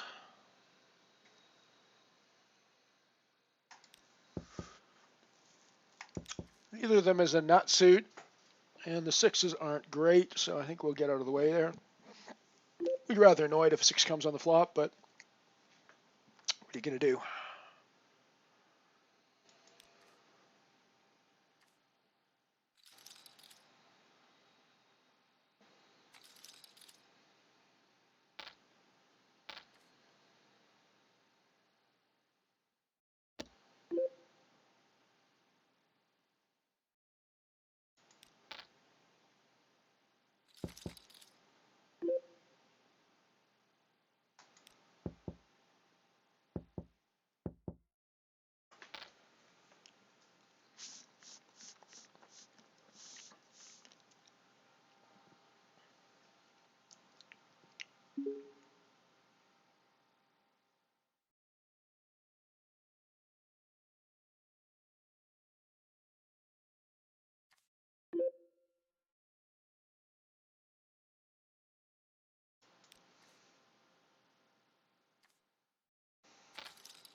We would have ended up with a crappy spade flush here on the Calypso.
A little quiet. I'm actually just looking for...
I should maybe put in a raise there, but...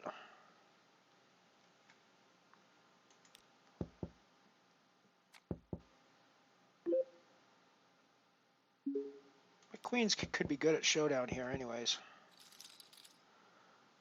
They're not, but they could have been. Alrighty, we're going to head off to a break. We'll be right back after these short messages. Look! It's here. Richard Hudnut's new Quick Home Permanent with the first crystal pure wave lotion. To give you fashion's newest natural look with half the waving work. Let's show them. Up till now, home waving's been too much work, too many curlers, too much winding. But new Quick takes just half the curlers and half the work. See? Other home permanents often give unnatural, frizzy waves like this. But new Quick gives you an entirely new, more natural-looking wave that's perfect for the latest hairstyles. Let's show what makes the difference, Julia. Look, all other waves have cloudy, sticky lotions like this. They're not fully absorbed. But new Quick Crystal Pure Wave Lotion penetrates instantly. Is that why only new Quick gives such a beautiful wave with half the work? Right, Giselle. No other permanent can do it. And look, Crystal Pure Lotion is the only lotion you can recap and save. 2 waves in each bottle. That's a real Richard Hudnut extra. And remember, new Crystal Lotion does the trick with Quick. Get it quick. For a shampoo, creamy rich, like the most expensive facial creams, buy Shasta, softest of the cream shampoos. If you want oceans of luxury lather, buy Shasta, with the creamiest lather of all. For hair that's far, far softer, shining with natural color, buy Shasta. So many reasons to choose Shasta, plus one more, Shasta's exciting new beauty bargain. Now, buy 89-cent Shasta and get the generous 29-cent jar free. So look for Shasta wherever you buy cosmetics. Get 2 generous jars in this Shasta special.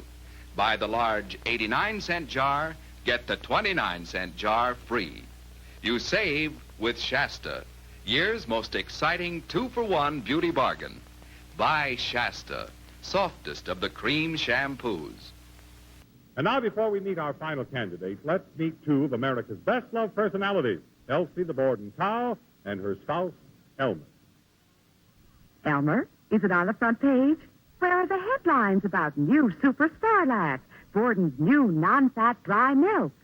Does it say Super Starlax now homogenized smooth? Homogenized smooth. That's right, homogenized smooth for faster dissolving, for fresher flavor. Hey, here's a picture. Yes, announcing Borden's brand new milk discovery, new Super Starlac.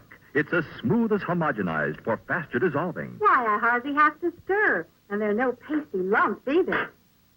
Homogenized smooth also means fresher flavor, real country fresh flavor. Boy, it's good. Sure, the true milk flavor you'd expect from Borden's. And new Super Starlac costs only about 9 cents a quart. So for faster dissolving, for fresher flavor, try all new Super Starlac, Borden's new non-fat dry milk that's now homogenized smooth. It is news. Hey, remember something. That's Borden Starlac, huh? It's not only new, but it's downright delicious. That's Iowa for delicious. Maybe you haven't, Bud, because right now you're looking at the underside of a television set. And every one of those coils and condensers, the resistors and transformers and that maze of wire is essential to the reception of either picture or sound. Now, those are 300 sources of possible trouble. So it takes a real expert to isolate and correct that trouble if something should go wrong with your television set.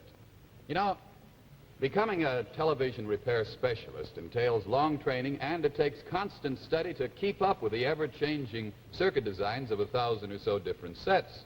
But even skill and knowledge are not enough, because good television service is a permanent business that requires a stock of over 600 different parts and tubes.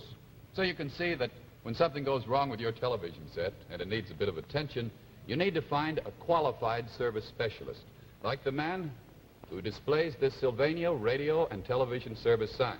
For at that sign, you're going to find experts who have the latest, last word, up-to-the-minute Sylvania test and repair equipment and those fine, rugged, long-lasting Sylvania tubes. So the man at this sign depends on Sylvania for quality materials. Believe me, you can depend on him for expert service at really fair prices.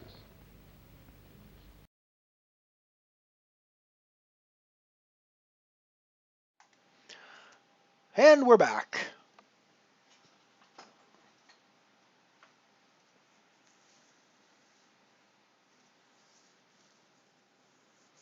This is the Black Hole Nano, where we're 16 of 76 with Reg closing relatively soon.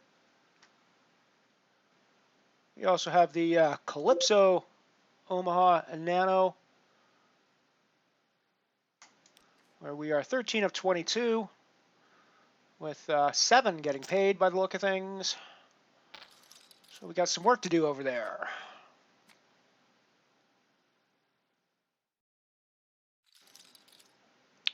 Quad aces will usually win the pot. Very frequently, anyways.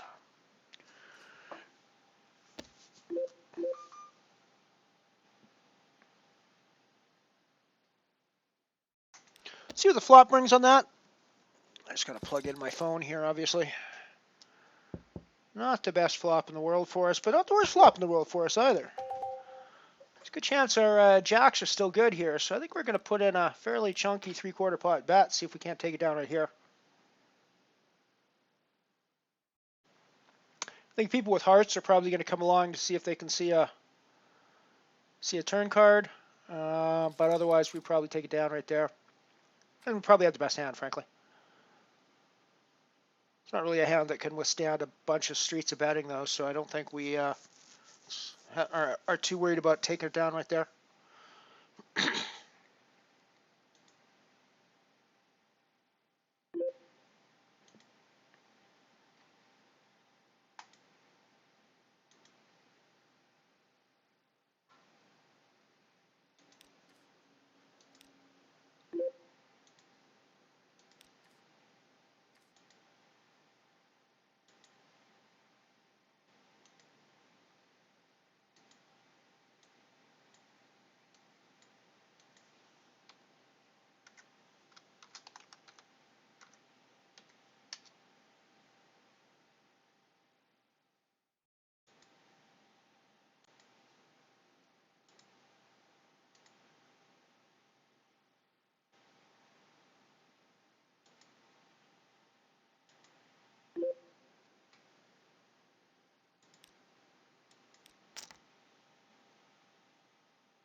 So I just kicked off the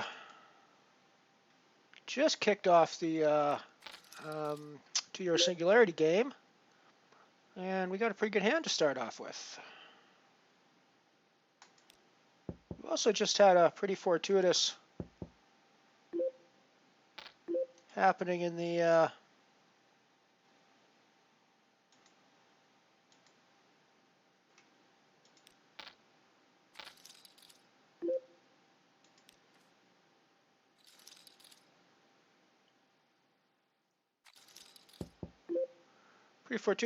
here in the black hole nano, or we're just crushed by a bigger heart hand, but that seems unlikely. I don't think I'm going to raise because we do have a weak heart hand, so I think we're just calling behind and collecting our money most of the time.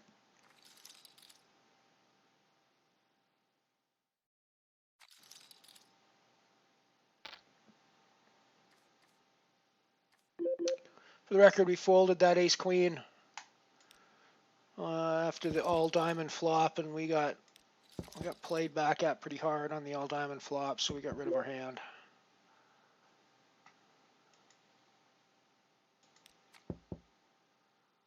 Yeah, we're pretty happy with the spot we're in now.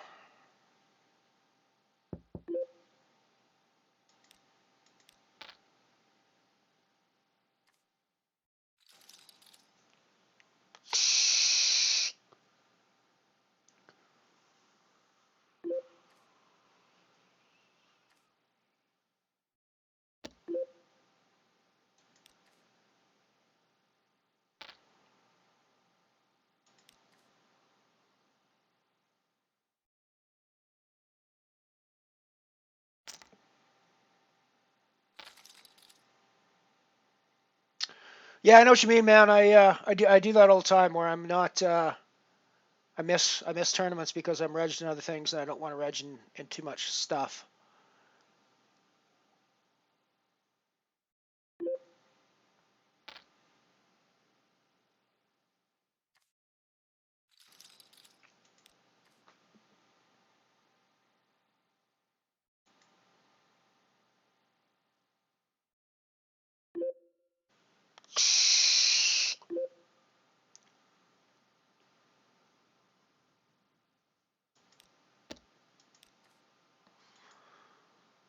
So this is a double suited hand where we got a pair of fives as well as one nut suit. So I'm pretty happy to see a flop at least.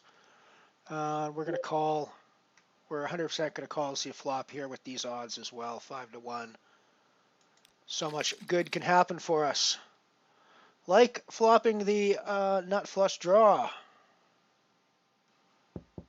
on a paired board, which is not the most incredible spot in the world, but I think we'll check back, catch ourselves a free river.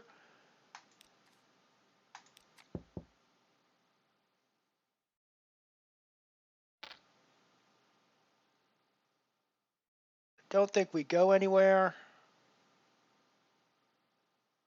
We have to see a river. I think we have to see a river. I think we have to see a river for these odds without question.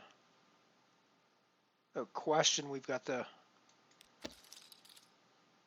course, we don't get there. Which means we're just playing a pair of fives. Well, nines and fives, but.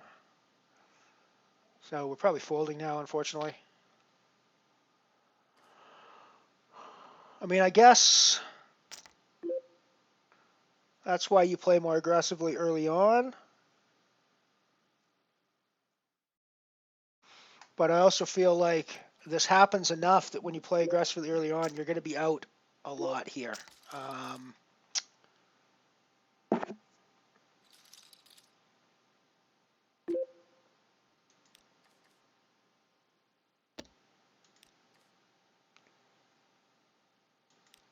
mean, the clubs would have been obviously awesome for us because we would have stacked off against Fabio Santos. And he would have happily stacked off against us with the lower flush draw, or with the lower flush, but didn't work out that way. And he ended up with the solid hand with the 9. I mean, obviously having the 9 and the flush draw is a stronger hand than just our bare flush draw with the weak pair underneath. So he had more business being in the pod at that point than we did. But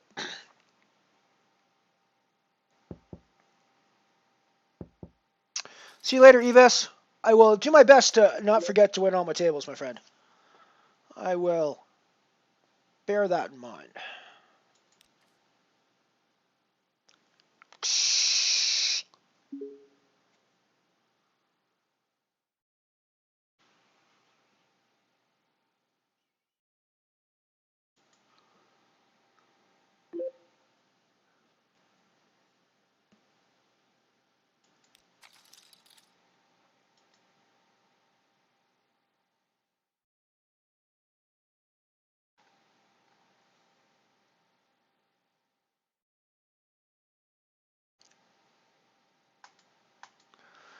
We were one of the 50 free subs on the Davitch channel today, so we've got our Davitch emotes we can play with, our potato emotes we can play with here now. So that'll be fun. Of course, that refers to something that was in the chat 3 minutes ago. Just have to remember I can't just go type things in the chat and then talk about them, or at least not without it being weirdly timed when it comes out on the video later. Streaming on a delay can be really weird sometimes.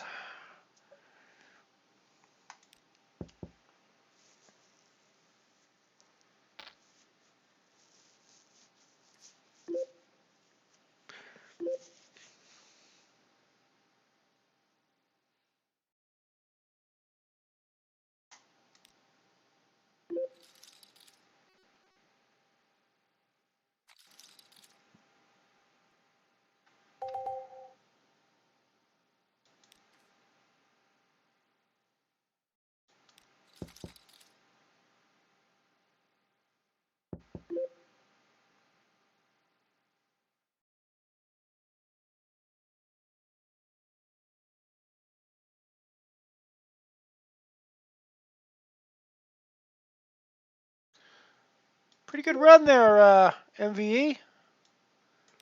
Not bad at all. But yeah, that final table is cool when it happens. I've seen it a couple of times now on those. But yeah, it is pretty cool.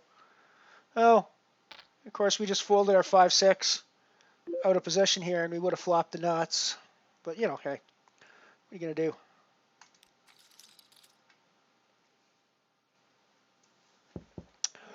We would have just flopped the nuts.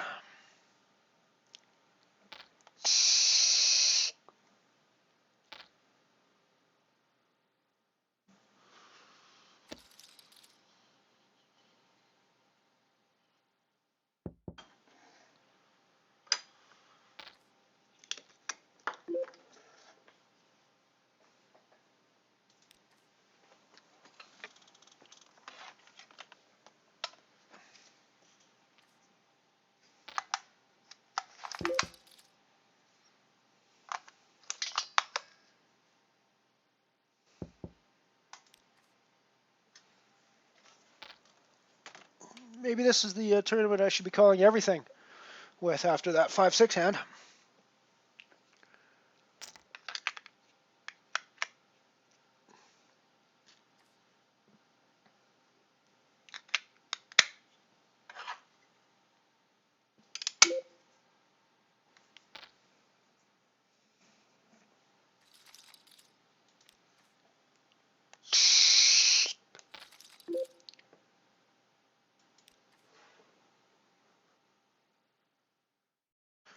Yeah, I think that special feature table comes up on €1 and above tournaments. I'm not 100% sure what the criteria is to have it come up.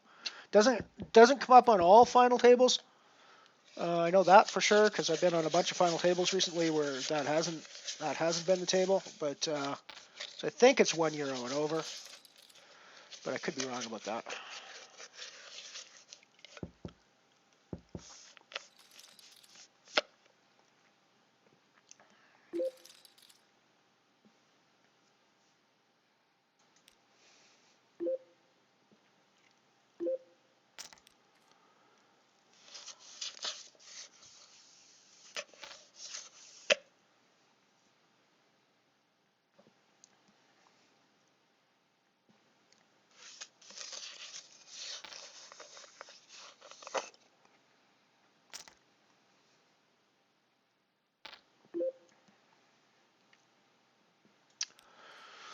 I got all the free avatars unlocked today as well, so I can be the Wonder Woman girl. I can be either of the wrestlers now.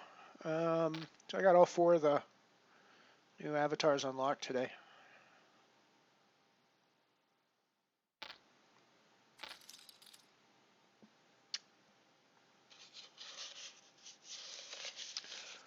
Get a new table on the black hole finally.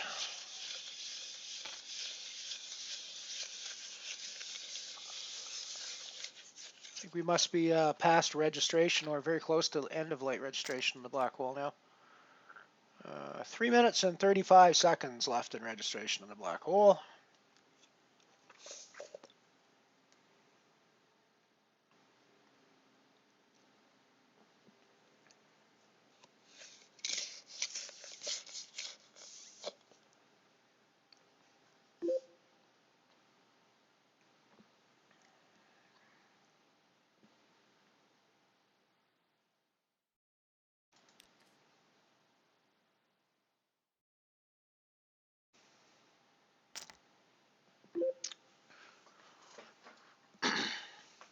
Hey, we got Telron Jilly. We got Telron Jilly on our table.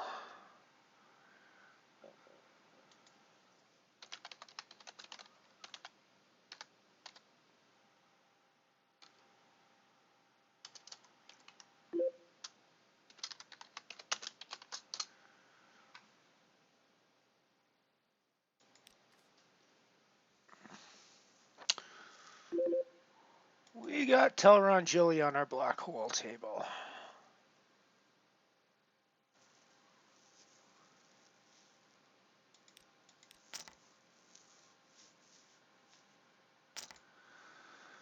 Oh, we've also got a hand that we might be playing. No, I don't think we have to. I mean, I think it's worth the attempted raise.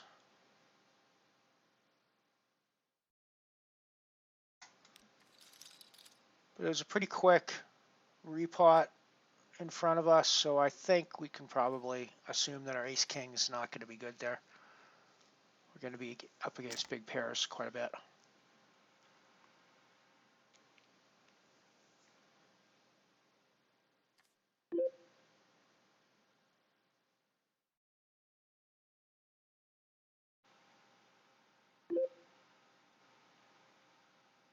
Oh, it's only selected tourneys as well. I got you. I didn't realize that.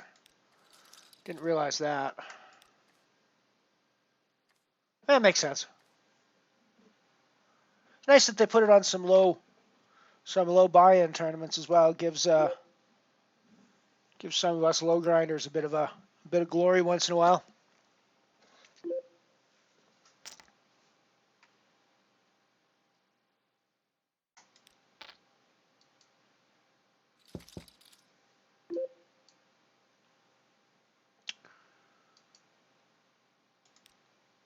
So we hit top pair on a paired board. Anybody with a deuce is ahead of us.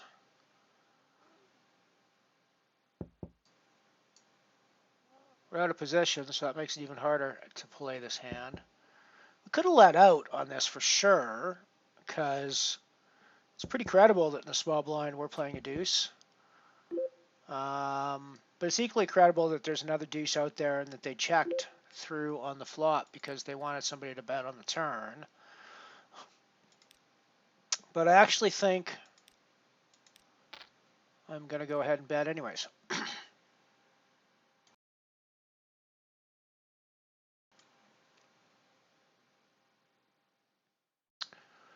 I think my queens and deuces are probably best.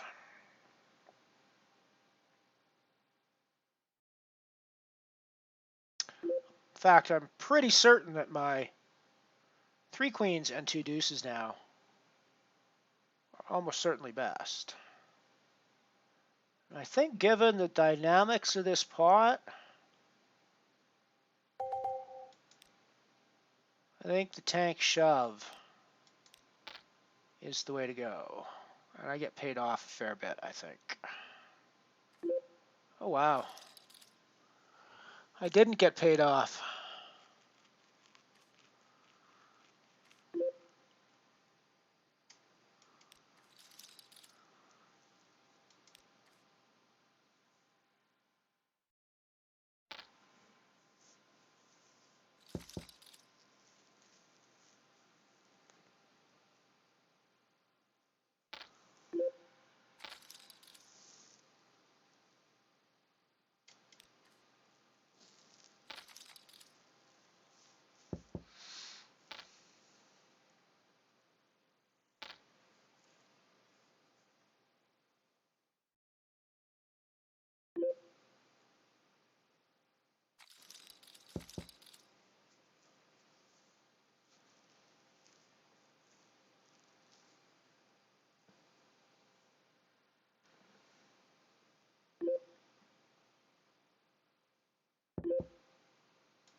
Put in a raise with my 3 to Broadway here. That's not the worst flop in the world for us by any stretch of the imagination.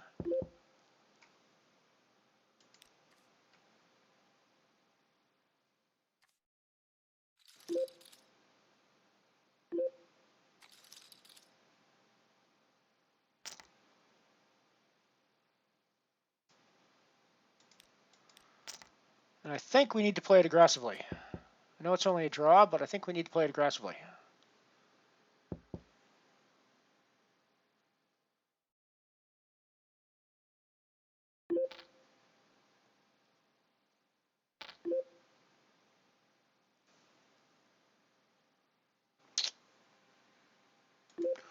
That's a rather fortuitous turn of events over on the black hole nano. For the record, I raised my pair of queens with my club draw on the Omaha table. We got called once again by easy claps. But I'm going to stay here on the hand where we turned the nut straight. And people are shoving or raising a big into us.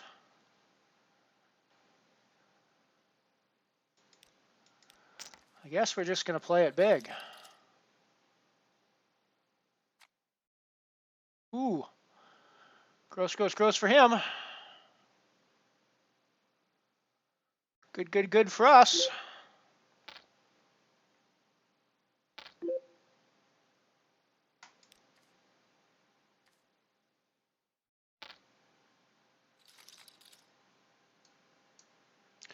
That definitely puts us in a solid scoring position in the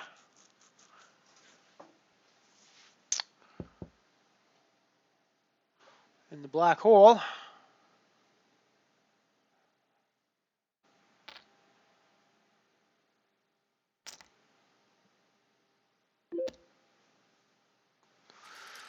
Pair of eights is definitely going to put some money into the middle.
Ace, king, 6-6 with the suited nut spades is definitely something I'm going to be involved in. I don't think we're going anywhere on this flop either.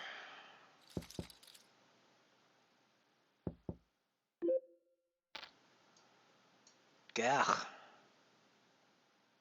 So like a quarter pot and then a pot. Well, I guess we are going somewhere on this flop. I guess we are going to fold this flop.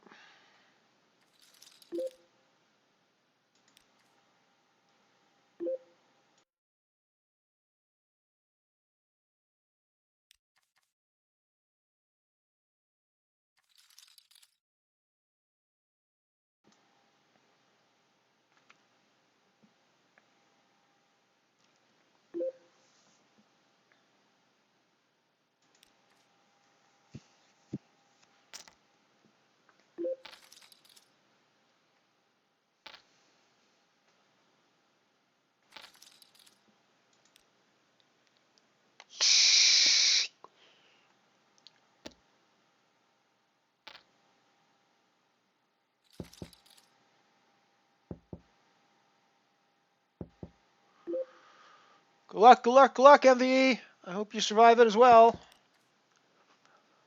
RN Jesus.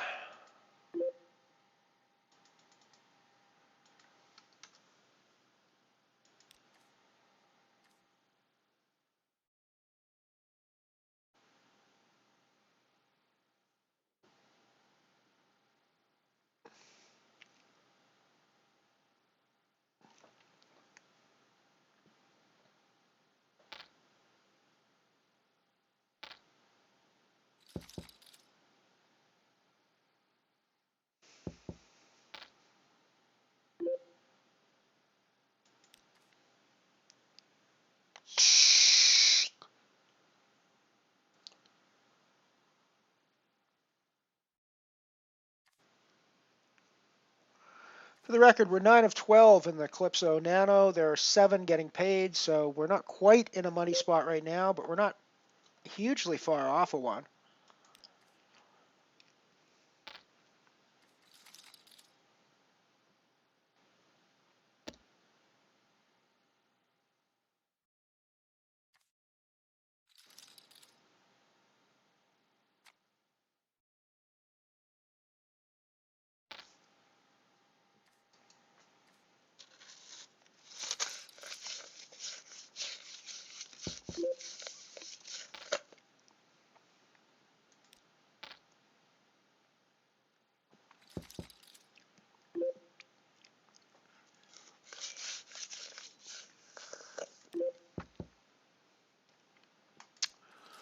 However, I'm having trouble hitting the flop with my hands in the Omaha, which is always a problem.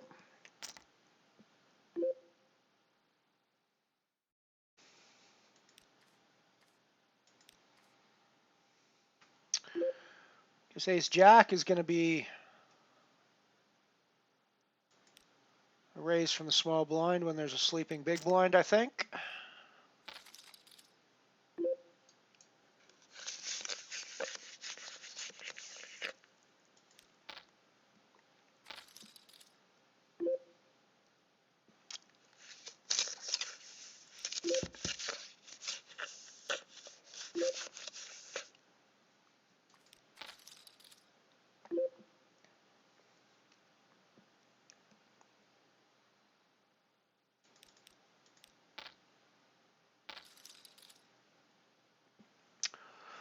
Well, I guess you decided to call me down there with the Ace-10. Kind of surprising, to be honest.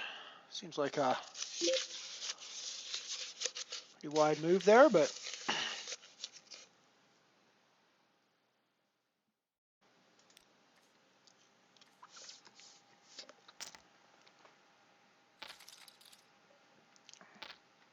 Oh yeah, I'm in a sneeze fest now. We got 2 times a year here in Alberta where I just go sneeze crazy. Around June when everything's blooming, going crazy, and then around this time of year when everything's starting to turn yellow and go gray, and there's stuff that goes off into the air both of those times a year that just makes my nose go crazy. Hello, Miss Giggle Piglet. Always lovely to have you here. Always lovely to have you here.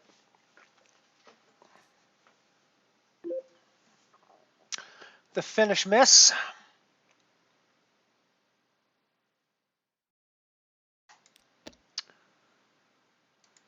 This is the sort of rappy, flushy hand that we dream about in Omaha games. This is the sort of rappy, flushy flop that we dream about in Omaha games. We're gonna put some chips in this pot actually, because we haven't hit anything here, but we got like all the fucking draws in the world. We got like every fucking draw in the world on that board. So.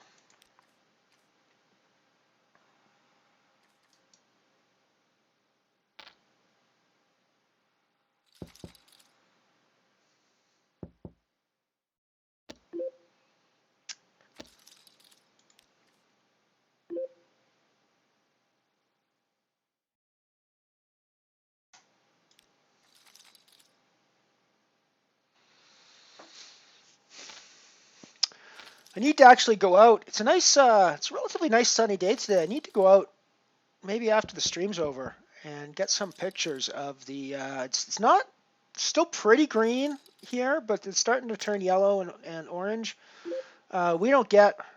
Yeah, we're going to be playing this one to the max. We don't get nearly the same color transition as they get in Eastern Canada with the trees. In Eastern Canada, there's a dozen different colors that the trees turn into: reds and oranges and greens and like dark greens and dark browns and just all sorts of shades of everything.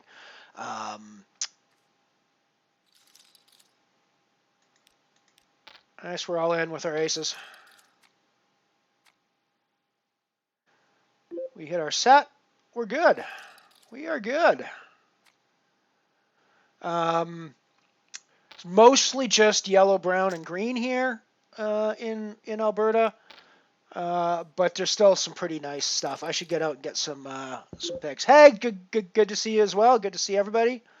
Always good to see everybody hanging out, coming here, playing along with the Mothership.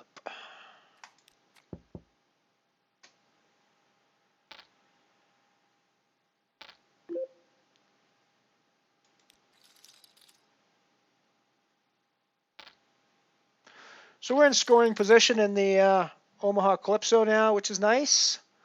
We are still in scoring position with 31 to go, 30 to go now in the Black Hole Nano. But that one still has time to go. Oh, we might have just lost Telrangilli in that one. I hope not. Did we just lose No, Telrangilli just got moved to another table. Fair enough, that's good. So I have a feeling Telrangilli is one of our regular viewers. I don't ever go quite that far, but I'll have 2 or 3 sometimes in a row. It's definitely related to the seasons, and it's definitely related to the fact that there's all sorts of tree crap in the air. I love trees. Don't get me wrong. I'm a huge fan of trees. I don't actually complain about this very much because I'm a huge fan of trees. I think trees are honest. I'm actually not even being sarcastic or jokey or funny or anything here. Trees are one of the coolest organisms on the planet, frankly.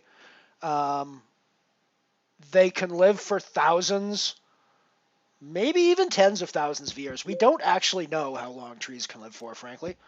About the oldest one we're aware of at the moment is somewhere in the neighborhood of 5 to 6,000 years. But humans have spent so much time, especially in early history and prehistory, logging the planet and logging old growth, frankly, that we don't actually know how old trees can grow. Could be tens of thousands of years. But however old they can grow, one of the things that I find fascinating about trees, and this is like totally off the topic of anything to do with poker or anything like that, but that's one of the reasons you guys come to the stream, right? It's because I occasionally go off on these tangents about shit. There are trees that have literally seen all of recorded human history. There's a 4,500-year-old tree in Lebanon. Now think about Lebanon here as like the center of human history for thousands of years, basically since recorded history began, almost, or very close to that area. This tree has seen the Israelites. This tree has seen the ancient Egyptians. This tree has seen. This tree has been alive for everything, basically, and it's kind of astonishing to me.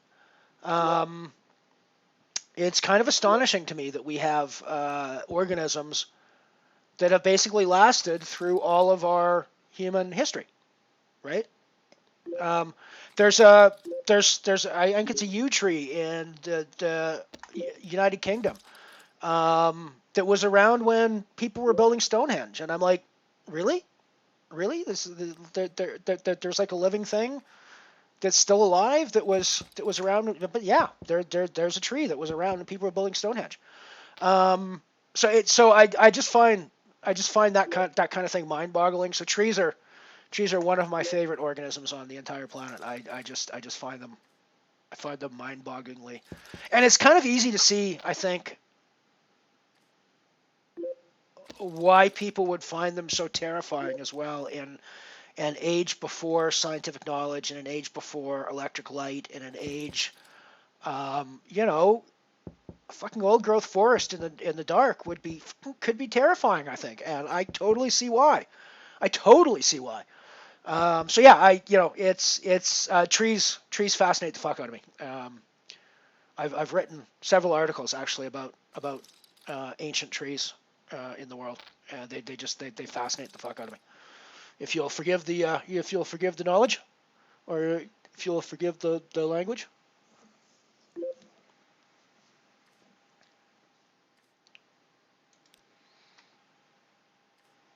Oh, come on, Ant-Man. No matter what happened on the other end of on either end of that that four gap wrap, I had a straight draw. So come on, it was great. Yeah, I know what you mean. I was looking at it afterwards and going, yeah, it wasn't quite as good of a draw as you thought you had, but awesome, MVE. Good job. Keep that cash and going, my friend. Keep that cash and going.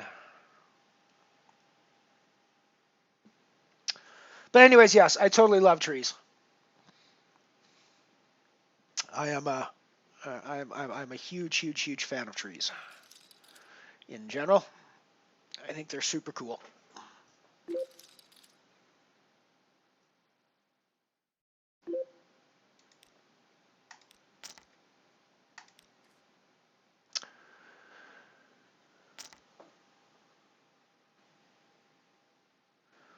When you ask people what their favorite character from the Lord of the Rings,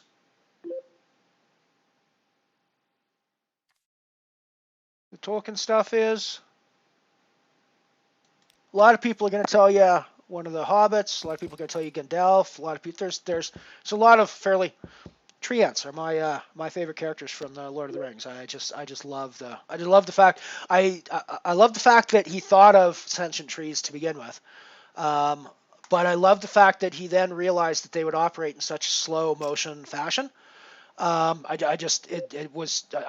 love the concept of the ants. I love that concept to death.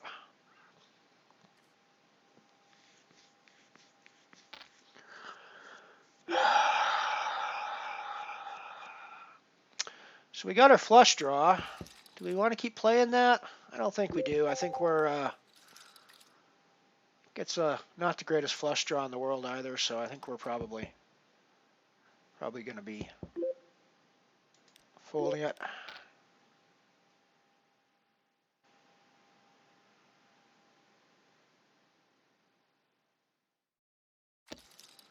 I mean, I kind of hope that's why you guys come here, because I do go weird off the cuff relatively frequently. So I do hope that's why you guys come here, because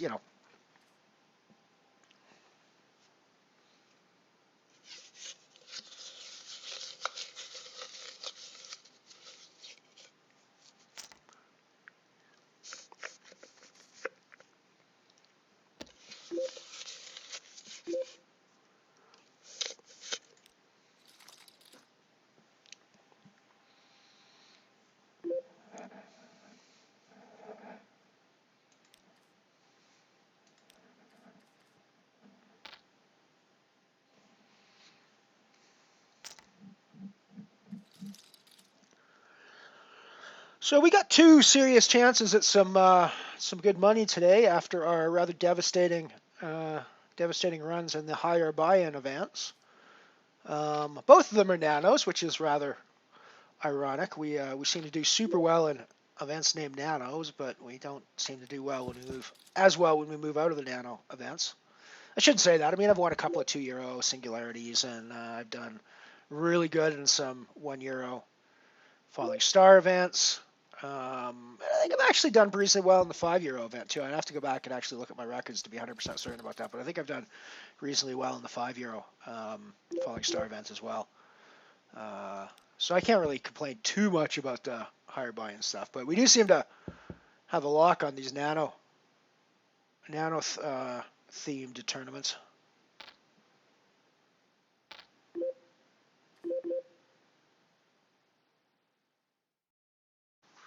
Yeah, I mean, I definitely think there's stuff we can learn from trees. I agree with that 100%. I think there's stuff we can learn from a lot of the animal kingdom that we don't actually pay attention to as humans. We used to pay more attention to. I think that a lot of it's one of the reasons. And I mean, I know it's weird in the modern world for people to say we should be paying more attention to very quote unquote primitive Aboriginal religions. And I don't really think we should necessarily be paying attention to much of the religion side of it. But there's a sort of connection to life, and there's a connection to the land and to the natural world, which as humans we seem to have lost, frankly. And we are very much a part of the natural world. Whether we want to see ourselves that way or not is irrelevant, because nature doesn't give a crap how we want to see ourselves. We are a part of nature. We've evolved in nature, and we've evolved as natural creatures. So we need to, and we've completely. I mean, the whole dominion over all the walks on the land and swims in the sea kind of attitude is just not functional, frankly. Certainly not in the modern world. I'm not sure it was ever functional. It only seemed functional because there was so much excess in the world when our population was smaller. It's clearly not functional, not sustainable in our modern world. And I think there's a lot that we can learn from older, more shall we say, naturalistic philosophies on living that would help us in the modern world. I think, possibly survive the upcoming climate apocalypse. I don't want to be too negative on this stream. I never like to talk about things that are too awful. But let's at least acknowledge the fact that there's a big giant wall that we're steaming towards at the moment. We don't even seem to want to put on the brakes very much. So, but whatever. I think there's things we can do, and there's things we can change about how we think and how we act that we could do. And looking at trees is one of those things. Like I say, when there's trees that have been alive for the entirety of human existence, or human history, I should say, it should make us stop and think more about long-term planning being something in excess of the next election cycle or the next or the next 5-year plan or whatever. We need to be thinking in terms of generations, not in terms of years, frankly. And I don't know if humans are capable of that. We haven't shown a whole lot of evidence that we're capable of it, but something that we need to start doing pretty darn quick, frankly. I'm all in the singularity. Might not be the best thing in the world, but we'll see what happens. Yeah. Yeah,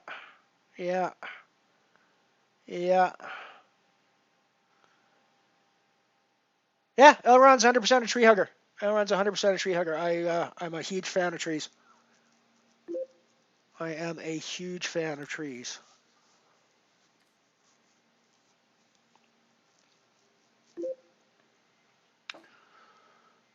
I am not your average tree hugger, though, most likely. I think I'm probably one of the more unusual tree huggers out there.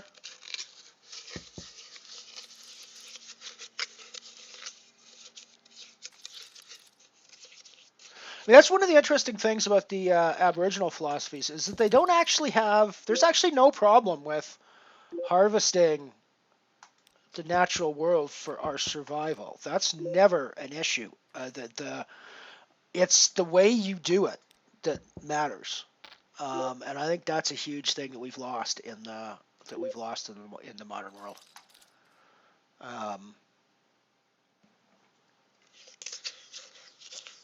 It's interesting. I was thinking the other day, and I forget how recently it actually is, but 200 years ago,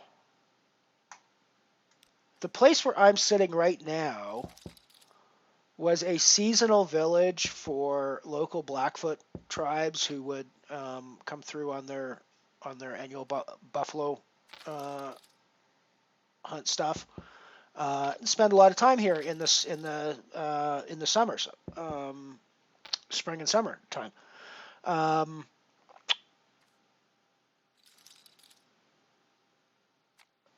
And that was only 200 years ago. Not a single European person had ever laid eyes on this part of Canada. And there was millions of buffalo and bison running across the prairie, exactly where my house is sitting right now. And there was a nice sized village down by the river, a mile or so from where my house is sitting now. That was fairly full time there, and it's kind of interesting to see that it's not that long ago. It's not, in the grand scheme of things, 200 years is 4 or 5, maybe 6 human generations at most. But my great grandfather was probably aware of that time.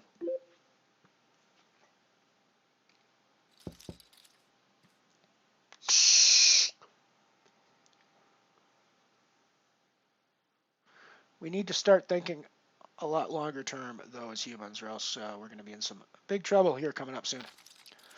I'm 53 years old, so I'm probably dead before the worst of it happens anyway, so, what do I care? But I actually do care, because, it matters. The world's been around for a while. It needs to stay around for a while longer.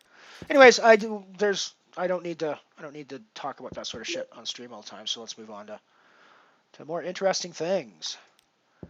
We're definitely on a caching path here in the black hole if things don't go absurd on us. I think I want to put some money in this pot as well.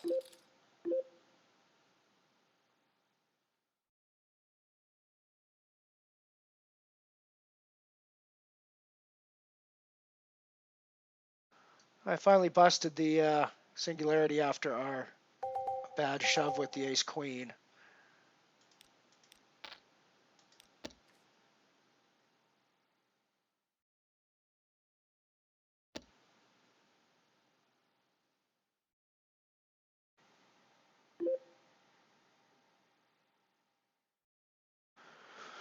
Alrighty, Giggles. Thank you very much. Thanks for coming out and hanging out. I appreciate you always being here. I appreciate everybody being here. And it's always good to see you. Thank you. Night, night. Night, night, Giggles. We'll see you soon.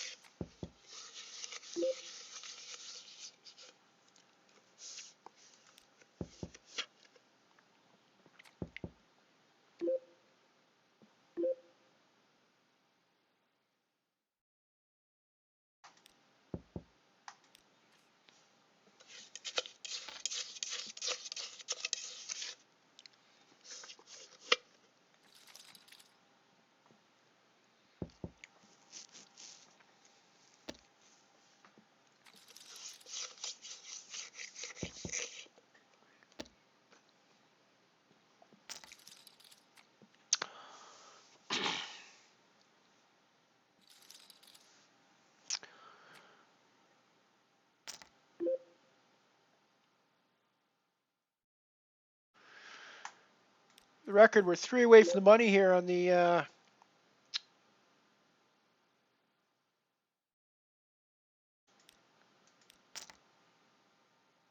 Omaha table. We're still a ways from the money on the but I think my 8s, I just want to shove here and put Redhead's rule to the choice.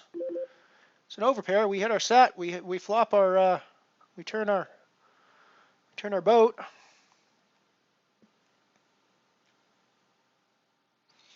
I shoved there because it's polarizing. It looks like I just want to steal the pot away from her with any 2.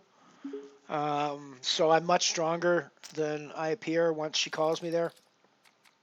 It's my thought pattern on that one, for the record.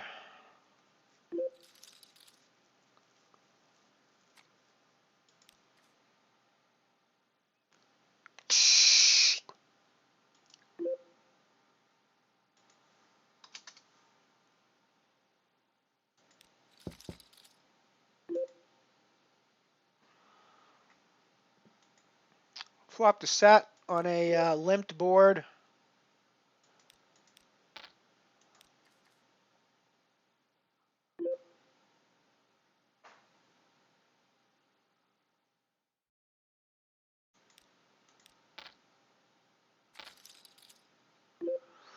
I mean, I guess I've got to be happy with my bottom set here, right?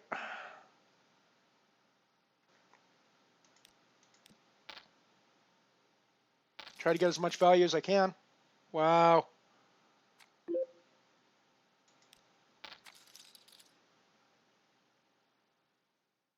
Oh, he just hit it on the river. Fuck, he hit the straight on the river. Jesus. Fucking gross is that? I guess we're not cashing in the Omaha. Just trying to figure out how the hell he beat me with that hand.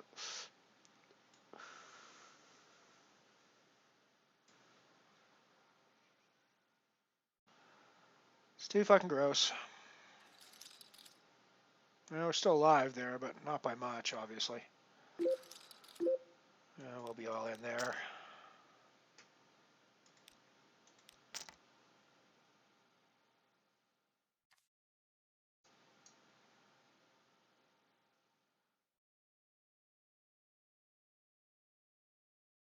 A little bit of poetic justice, maybe.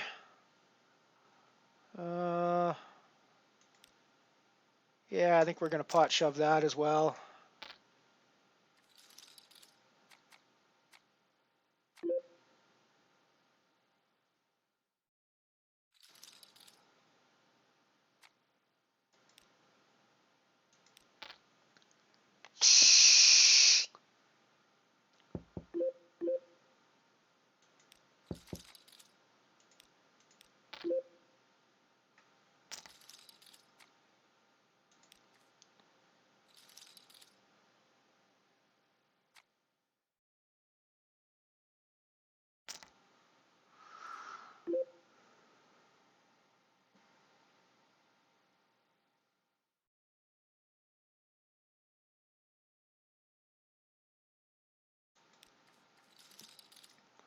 In the meantime, I'm building up more of a stack over here on the black hole table. Going to be all in once again on the, well, be pot betting on the Omaha table and calling them off here.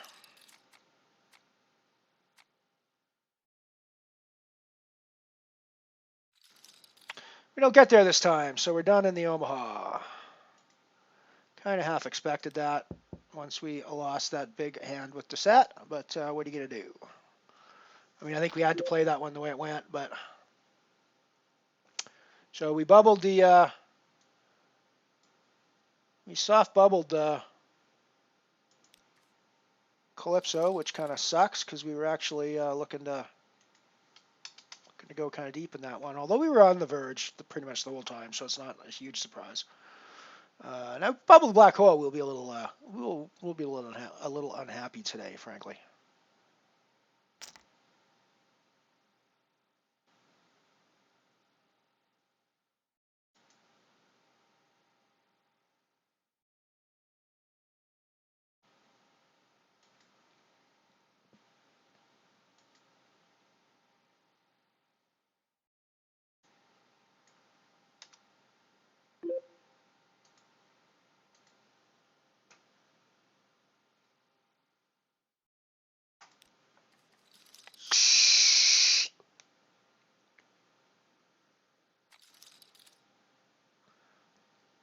We are 9 away from the money here in the black hole, for the record.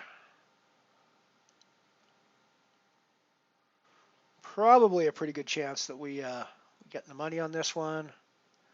166 min cash.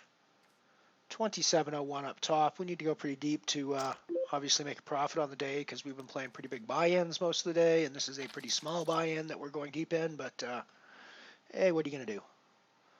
You do. Deep run's a deep run.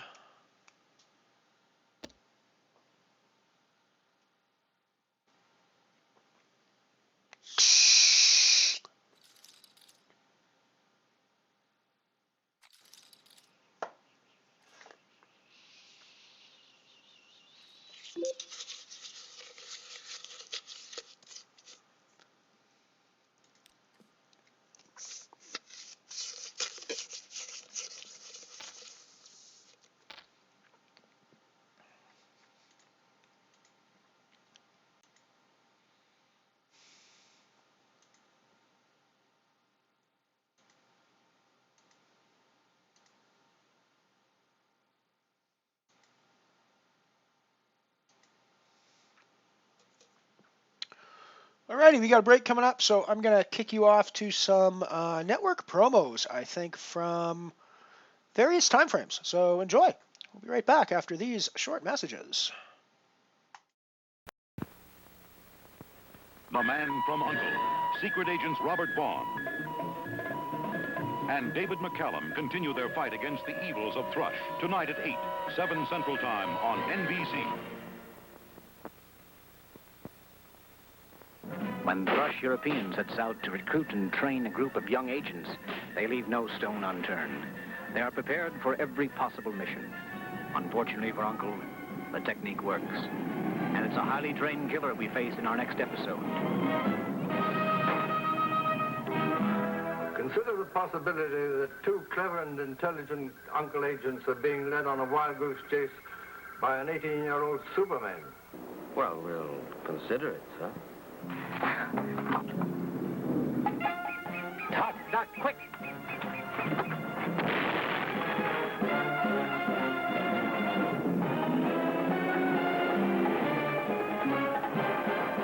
This is Robert Vaughn. Don't miss the test tube killer affair on this week's Man from U.N.C.L.E.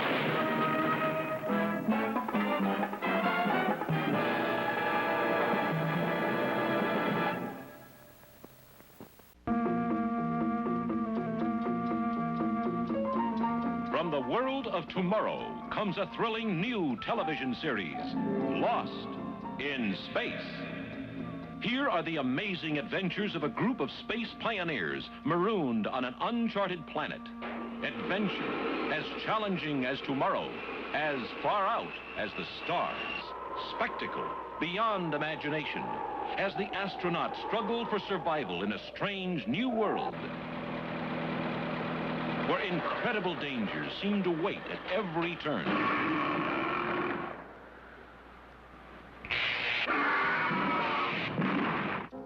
Intriguing, thrilling, challenging. These are the adventures you'll share. Lost in Space.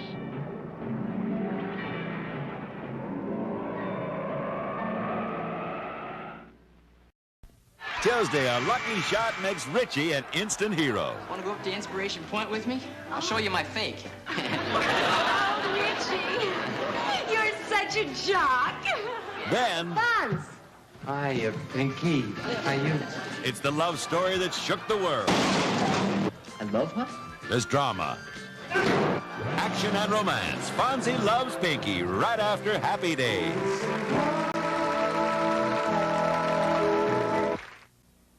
Don't come near me. Thursday, John Amos, Ernest Borgnine, and the cop of the future are set up by a girl on the edge. Then a new puppy brings Chrissy and Jack closer together. Yeah, there's nothing a girl likes more than a little tickle on the tummy. Knock it off. Three's Company after Future Cop and Barney Miller.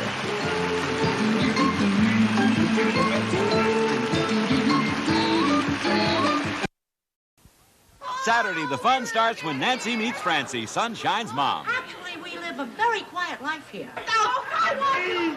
And what do you call this? Bad timing. Then there's a fire at the fishes. The empty house 2 doors down, it's on fire. Could Victor be a firebug? These children are under my supervision. Go fish! And Starsky and Hutch are set up by the mob. Right after Blansky's Beauties and Fish.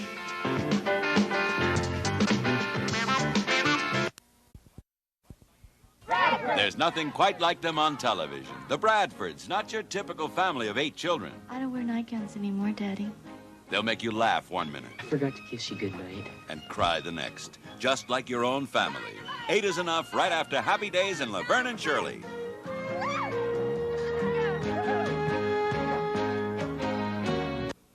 America's been waiting for a family show about a real family. Maybe you're just old-fashioned. Yeah, maybe. A show that reveals the joys and the sorrows. You better all dig down and find your pennies because this family could be in deep financial trouble. The triumphs and the defeats of real people. Mary, would you lay off him? He's just trying to do his job. The Bradfords are the family. 8 is enough is the show. Right after Happy Days and Laverne and Shirley.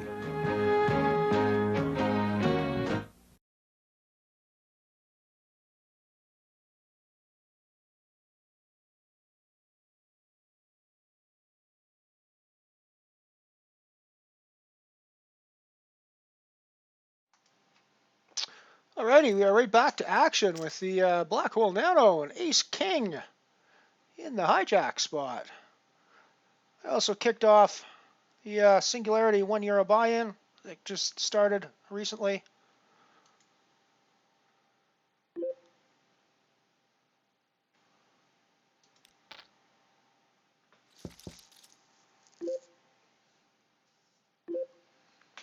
Right? I mean, Lost in Space is awesome. Have you guys seen the new version of Lost in Space on Netflix? It's actually pretty good. I actually really enjoyed the first season. I hope they do another. Hope they do another season of the new Lost in Space because I quite enjoyed it.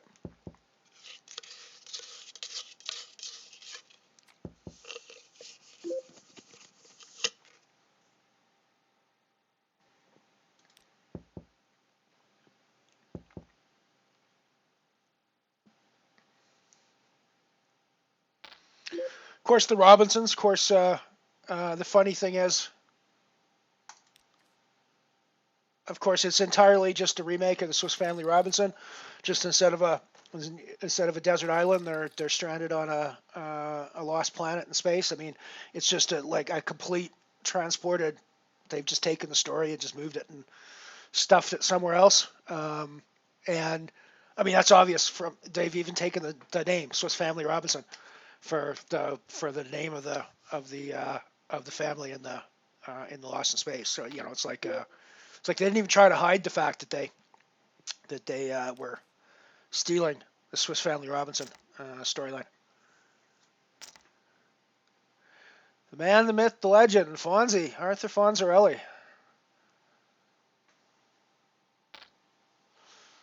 Henry Winkler. Some of the characters he's played later in life are pretty cool. The sort of bumbling lawyer that he plays on Arrested Development is pretty funny. Pretty funny character. He does that pretty well, I think.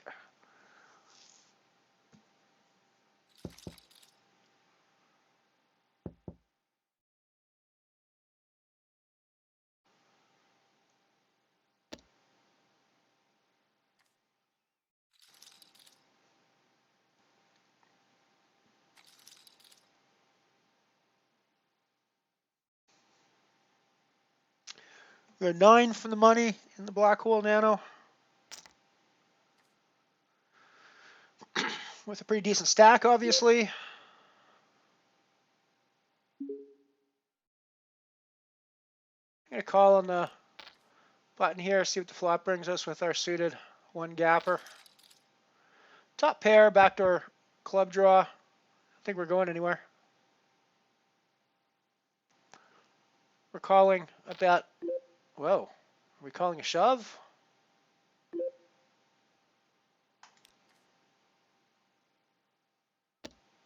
I mean, what the fuck? I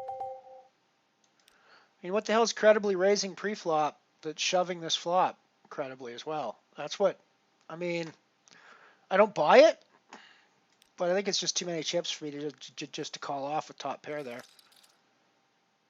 But I don't buy it. Doesn't make any sense. It doesn't make any sense at all, frankly.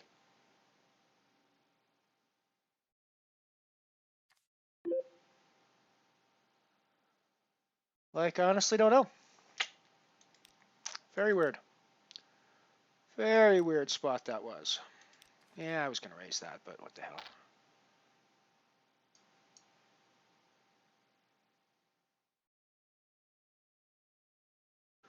I mean, I feel like he's just on an ace-x there and wants to take it down. I mean, I can't see him. I mean, maybe he's like a pair of fours, pair of deuces, something like that. That's hit a set. I could sort of see that, but it's like he's not playing a 10-5 or like a 10-4 or anything like that there. That's hit two pair, or sorry, set of fives or a set of fours. He's not on a set of tens because I got the blocker for that. It's weird. I can't put him on a hand that he does that with, but I don't know that I can really call with just top pair there and not the best kicker. Because I mean, even ace 10, king 10 beats me, right? So if he's just decided to go stupid crazy with top pair, and an ace, which we've done before. So.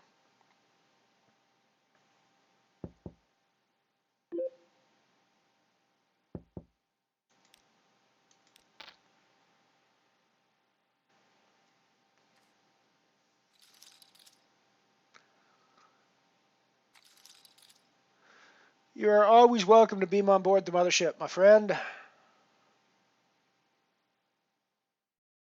Always free to beam on board the Mothership, Yogi.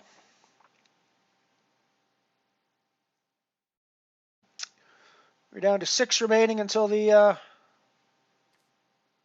money bubble.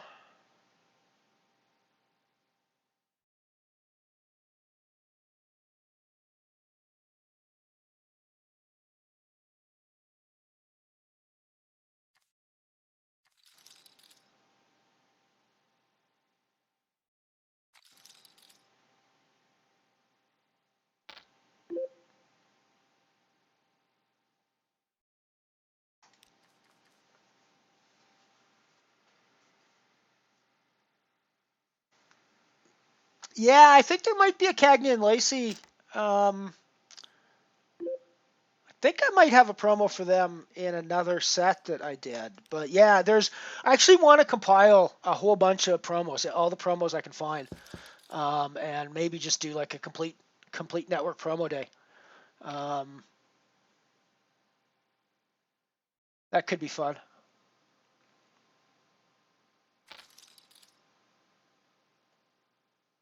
I mean, there's all sorts of the one for Fish I thought was just hilarious because I mean, who even remembers that Fish was a thing? I mean, I loved it. It was a wonderfully quirky little show at the time. Spinoff, of course, of another wonderfully quirky little show of the time called Barney Miller, which is the most unusual and quirky police docu-comedy ever created, I think. Well, no, actually, probably Fish is the weirdest one of those. Although it's not really a police anymore, it's more of a adopted fish out of water kind of story. But yeah, I mean, 2 of the quirkiest shows in the world, and it's like nobody even really remembers that they existed for a period of time.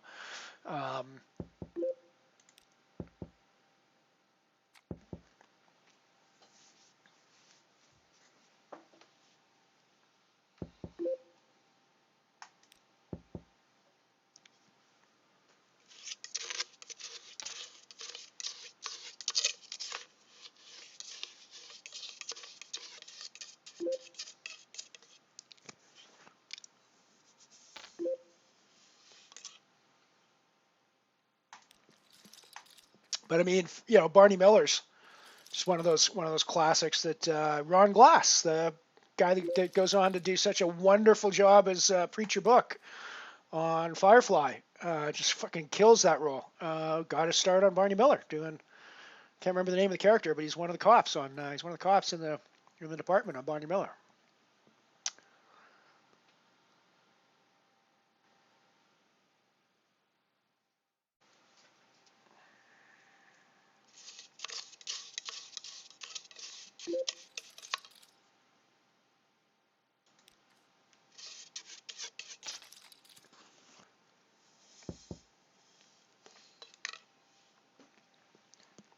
I like the movie version of Lost in Space as well that they did a few years back, but I actually like the series remake much better than I like the movie. It's hard to dislike anything that Gary Oldman is in, of course, and Gary Oldman did just well, to say Gary Oldman did a stupendous job in fill in the blank movie is to simply say that he was Gary Oldman and he just went and did what he always does. But I mean, he's just probably one of the best actors of our generation, I think. But of course, he just kills the evil villain role in the movie version of Lost in Space. He's Dr. Smith times 1,000 in that one. But I especially liked the sort of twist that they did on the Dr. Smith character in the Netflix series remake.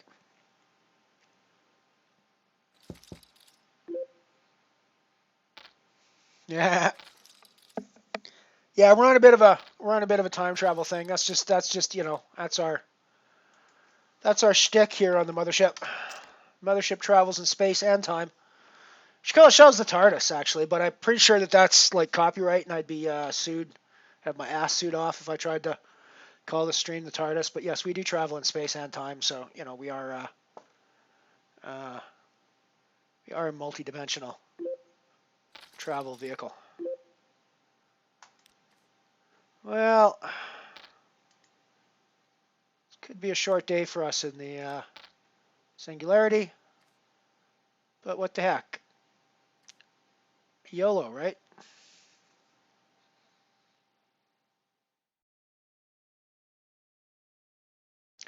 YOLO.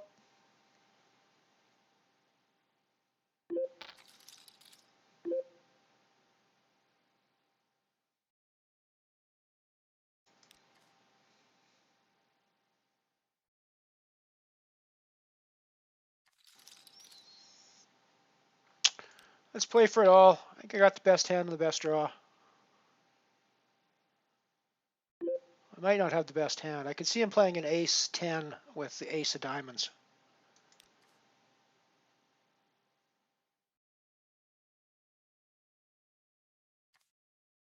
I mean, he's not playing a 7 there ever, I don't think. But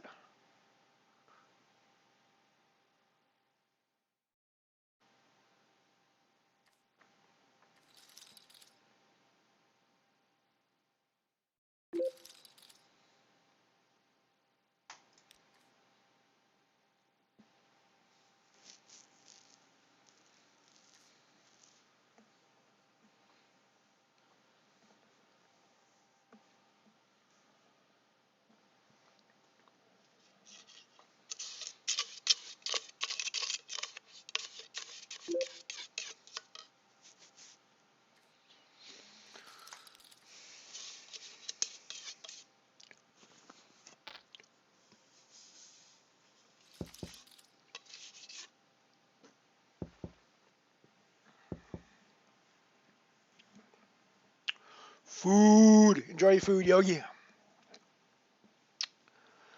Enjoy your food, my friend.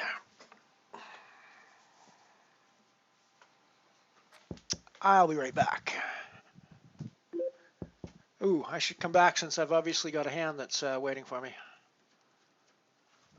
The nice things, obviously, about wireless headsets is I can wander around my house.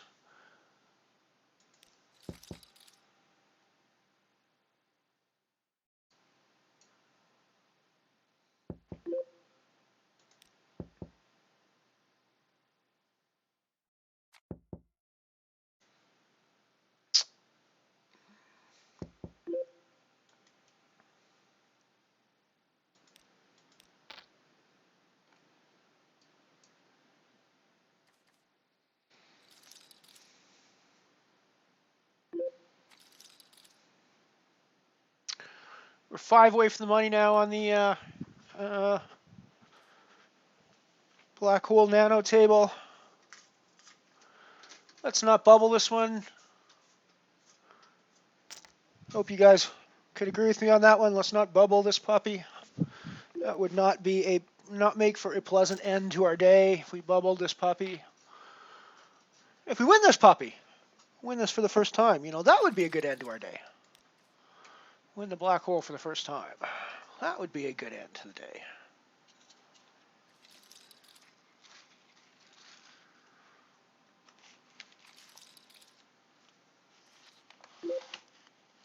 What's funny is I don't actually think I've won one of the €1 singularities either, actually, now that I think about it.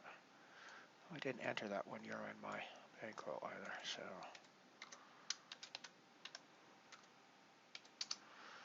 Yeah, if I go look at my deep runs again, Singularity 1. Yeah, I've never won a €1 Singularity. I've got a second and a third, and 8 caches for not a great ROI.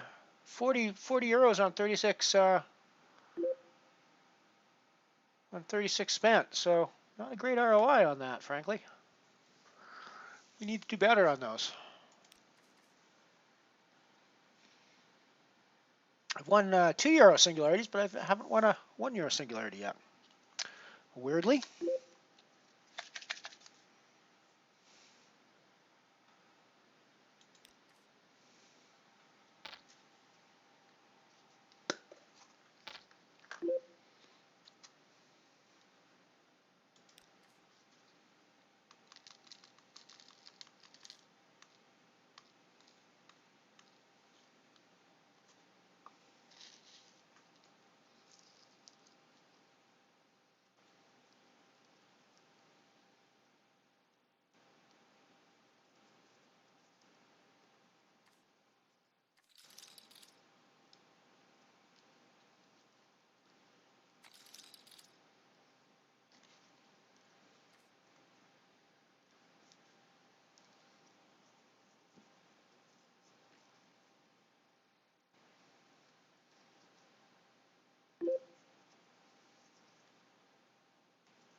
Yeah, no reason for me to continue here, even with the gut shot, I don't think.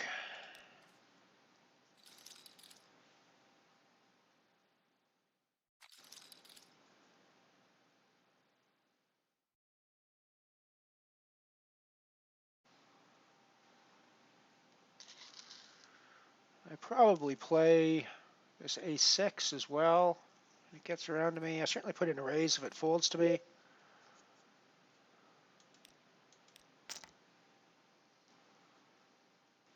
Because we're suited. And it's an ace. I mean, you know, aces are good. Aces are good cards.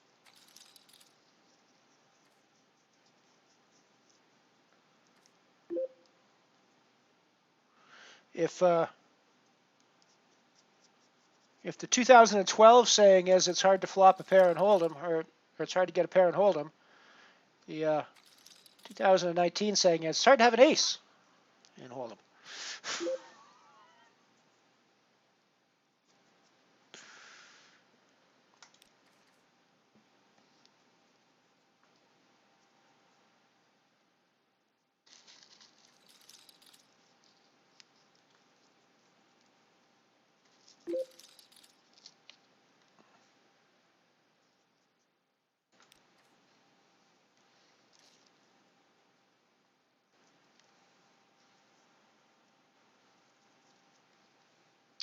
So we're in 2 tournaments now that we have never won yet. So it'd be nice to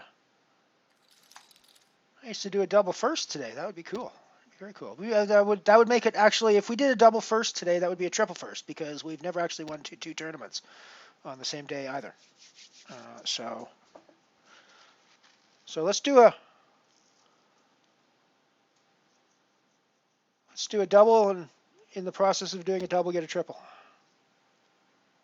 Win 2 tournaments that we've never won before, and in the process of doing that, win 2 tournaments for the first time.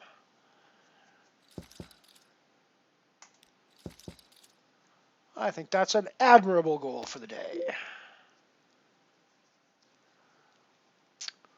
Albeit one that's unlikely to actually come true. Nonetheless, it's something to think about. It's not impossible for it to come true, and that's the key thing that we need to focus on here. There is every possibility that it will come true. I have a better chance of it coming true than 19 other players in the black hole, for sure. And at present, I've got a better chance of it coming true than about 18 other players in the singularity. So, you know, pretty happy for both of those spots. Oh, yes, because when I've got the 9-10 of hearts, what I want to see is an all-blue flop. We do have the up and down straight draw, however.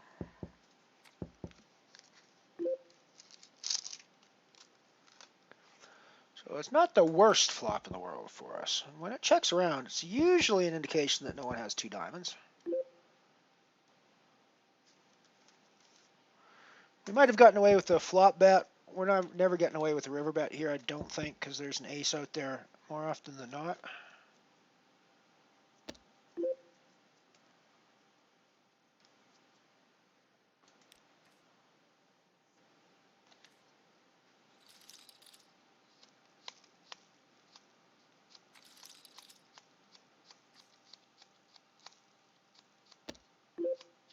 I think we take that hand down a lot with a bet on the turn, though. So we might want to think about that in the future in a similar spot.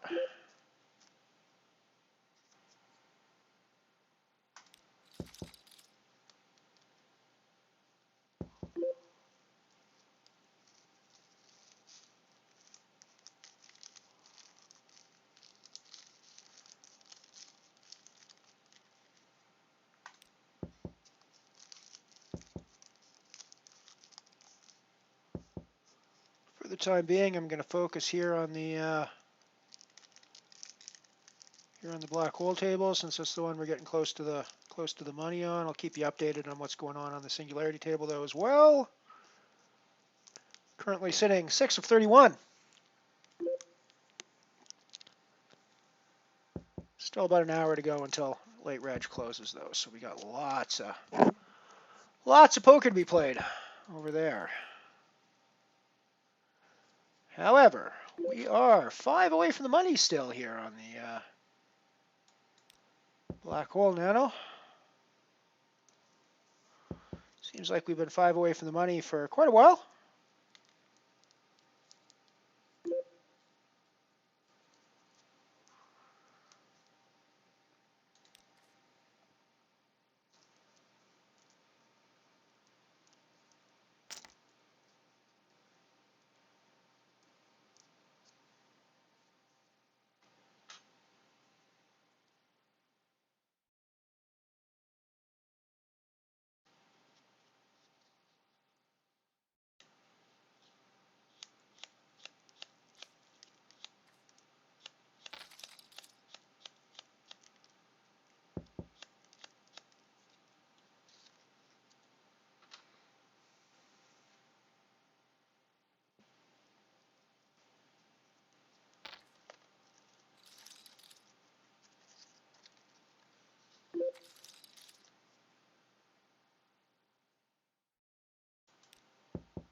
So we flopped the flush draw. We've got to probably try to take it down right now. Bet our draw. So that gives us the low pair. Which probably means we have to call. 2 pair. We'll certainly have to call.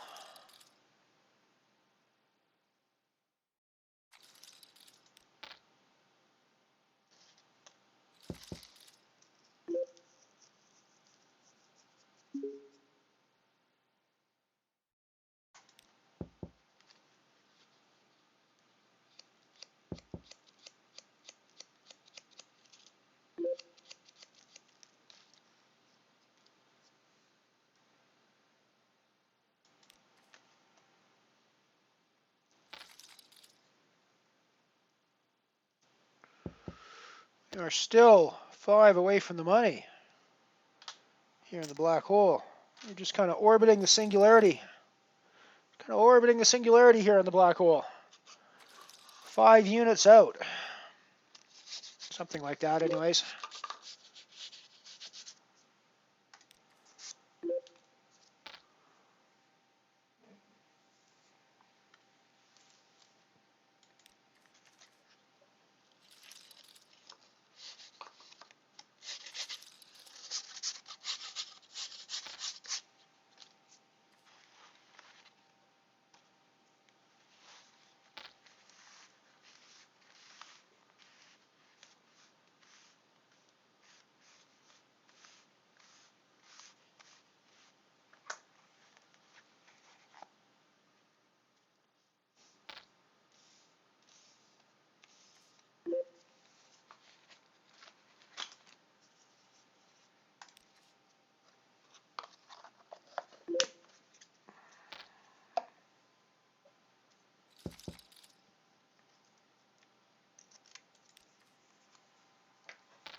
Oh, we're down to 23 players remaining in the Black Hole Nano, so we've edged a little closer to the money singularity in that one. I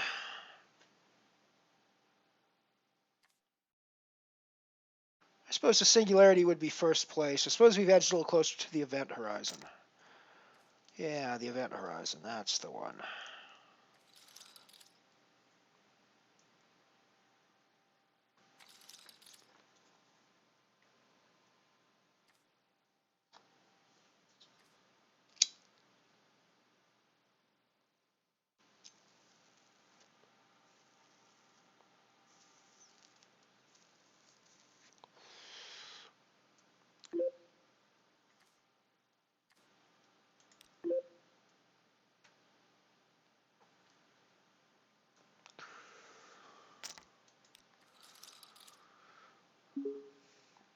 Just because he's super aggro doesn't mean I have to widen my range a huge amount.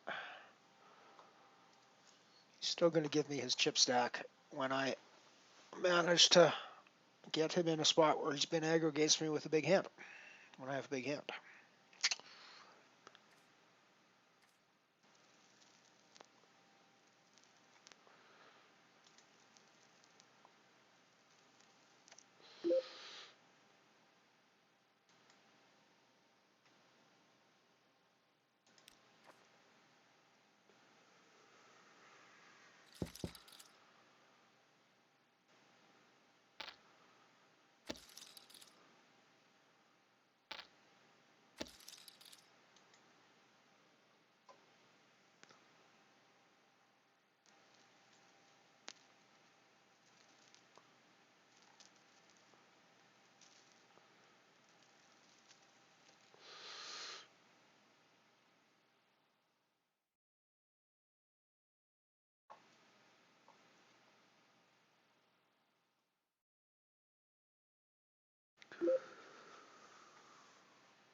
This table's been playing fairly passively. I put in a fairly chunky raise here after a limp limp.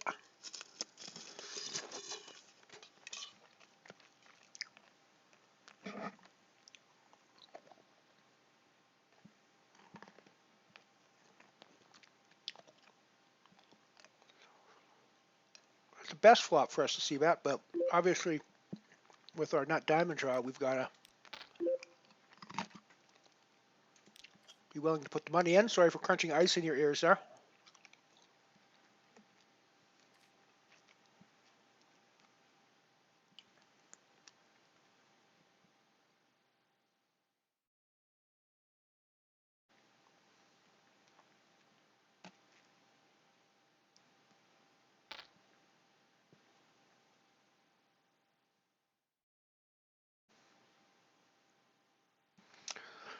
I don't think we win that hand nearly as often if we check and quote-unquote wait for the flush to come to us, which tends to be our modus operandi, which is probably one of the reasons why we don't win as often as we'd like to. Even though we actually win quite a lot. I mean, I always have to point that out when I'm talking about how quote-unquote unlucky I am. I do recognize that I'm actually pretty lucky in the sense that I'm playing on free money, right? I mean, my bankroll shows that I clearly don't get unlucky so often that it doesn't make me a profitable player, because I'm clearly a profitable player based on the fact that I started with 0 and I don't have 0 anymore, right? There's pretty hard to. It's one of the great things about starting from 0 is that basically if I have money in my account, I know I'm profitable, right? I mean, I may not have been profitable in recent times or whatever, but overall, if I've still got money in my account, then I'm still profitable.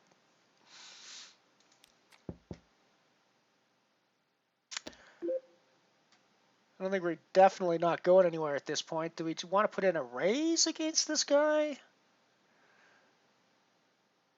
He could be playing such a wide range of hands.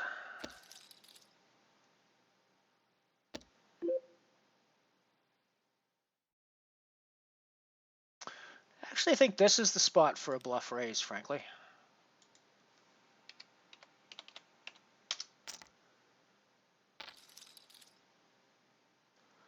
Nice call.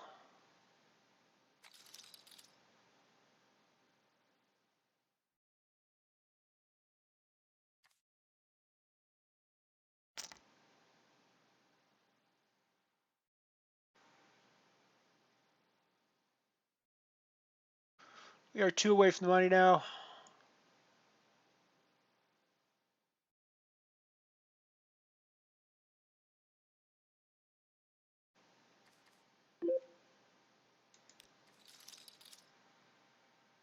Oh, you guys weren't even watching that hand. I don't think you were watching the singularity table when I was talking about the black hole table, but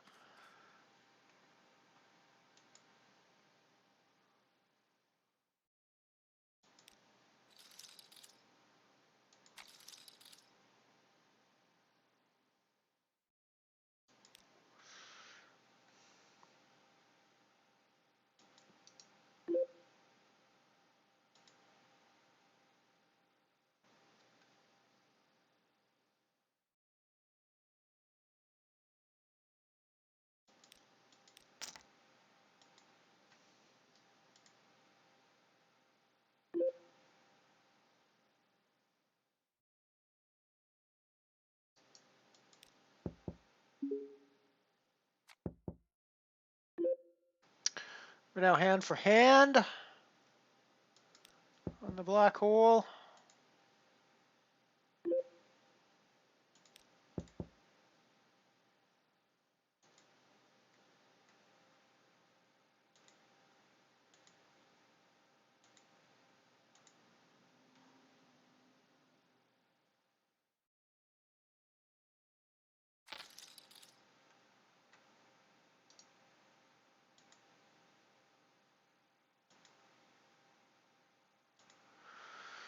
Right, so this is what happened on that hand and why we've got only 100,000 chips instead of 150,000 chips.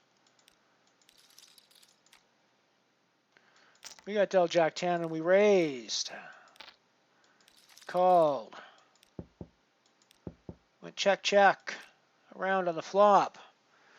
We ended up with an up and down a straight draw on the turn, so we called the bet. And then we decided to put in a bluff raise on the river. And he just called us off with 9-3, which was a pretty good call on his part, I think, with the clubs and the deuce out there. So yeah. Not terribly unhappy with the way the hand went. Obviously would have liked to have won it, but I think I need to be doing that fairly frequently.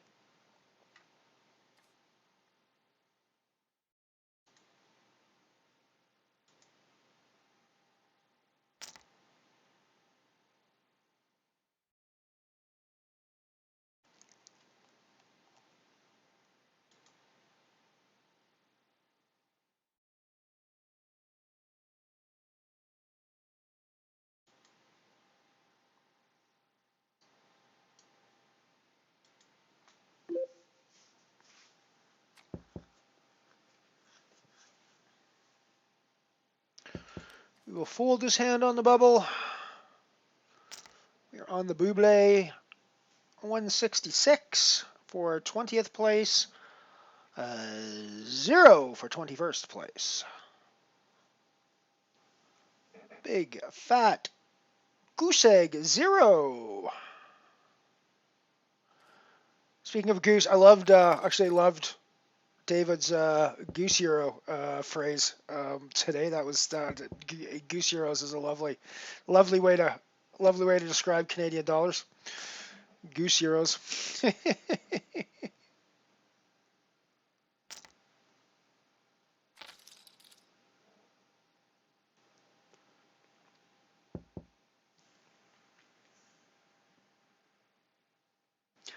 I'm a big fan of the Goose Euro.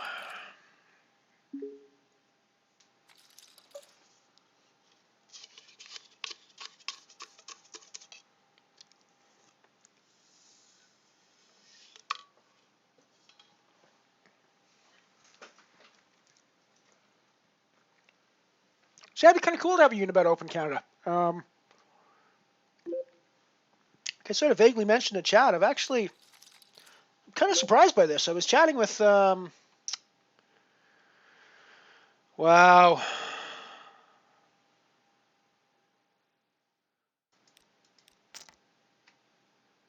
I think we've got to put in a raise with our sevens here, but I've been chatting with a tournament director friend of mine that runs all the tournaments that I do when I go to Calgary usually. I sort of asked him on a lark because I was totally expecting him to come back and say, yeah, AGLC is not going to allow us, AGLC being the Alberta Gaming and Liquor Control Board.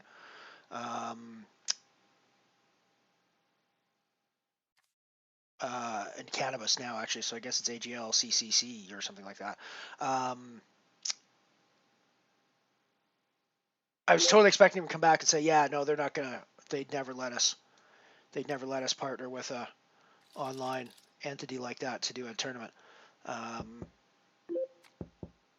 And he totally didn't come back and say that. He totally came back and said, I think it's possible we could make this work. And I'm like, that's an awesome answer. It's not the answer I was expecting, but I like the fact that you surprised me with this answer.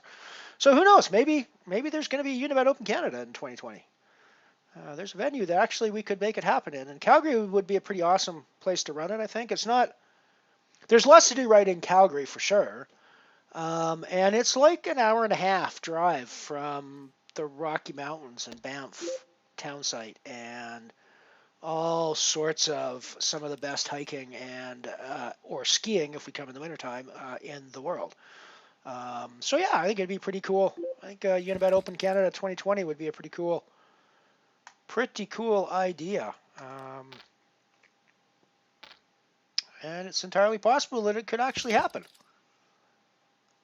For the record, I haven't spoken with anybody from Unibet about this other than Ian at this point and David, neither of whom I think have any real say over where they go for other than to make suggestions about what they'd like to see. But it's not like they can dictate what happens.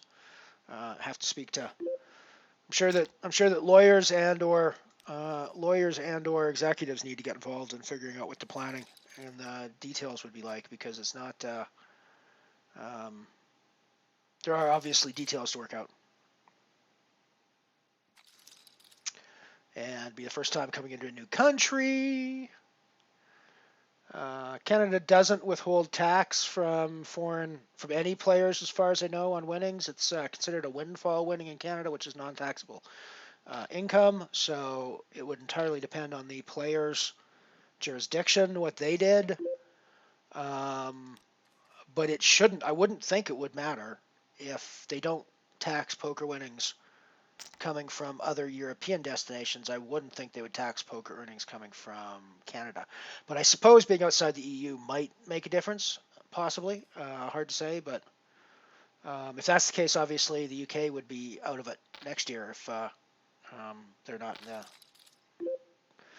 Alrighty, so we're in the money in the black hole. We have hit the event horizon of the black hole, ladies and gentlemen. Cats, other sentient creatures and non-sentient creatures who may be out there watching our stream today. Ladies and gentlemen, and non-gendered humans as well, I always like to point out.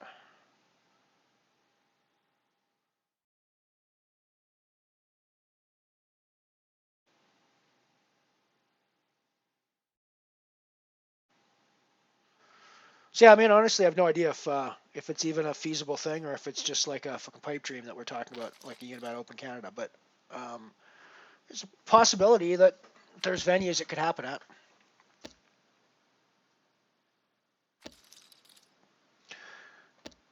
And like I say, I think for all the off-site stuff that happens, I think Calgary could be potentially quite a good location.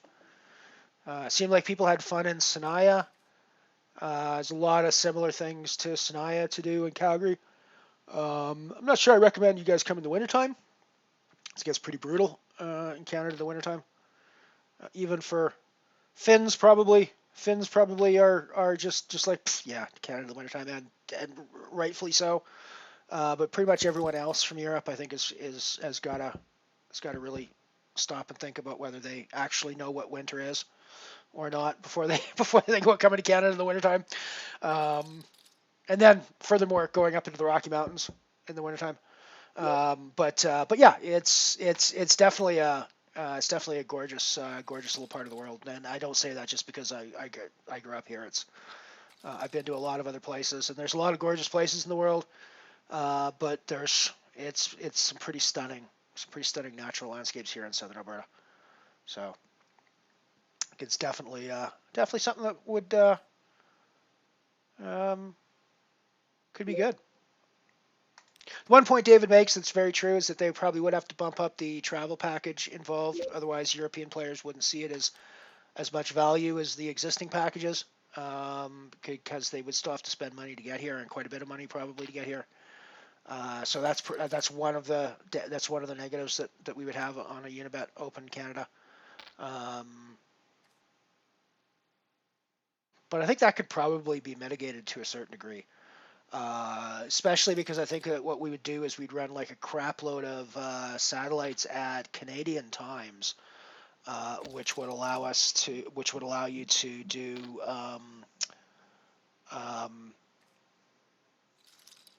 maybe even run Canadian dollar. I don't know if they can run in different currencies or not, but maybe even run Canadian dollar satellites. So we're in the money. We got a pair of jacks. We got Mr. Active Legion guy coming over top of us or raising under the gun. So I think we're going to 3-bet him.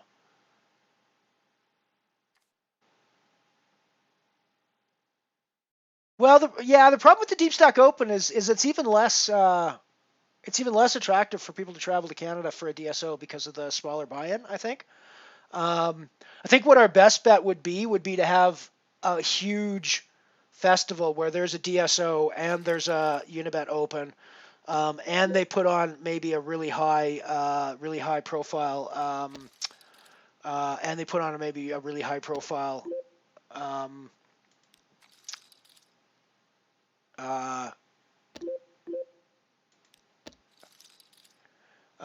they maybe put on a really high profile, high roller event or something like that. As well as maybe something that's a special Canadian thing like a Canada Cup or something like that they run as a special part of this tournament. But yeah,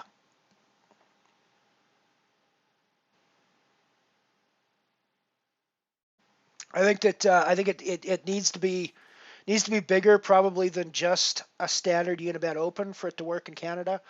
But I think if we run a lot of satellites in Canadian dollars at Canadian times, I think we're going to get a lot of Canadian qualifiers. So we may not be flying as many people from Europe over necessarily. And you may even still be able to offer the same size of qualifier and just expect that it's going to be more Canadians rather than Europeans.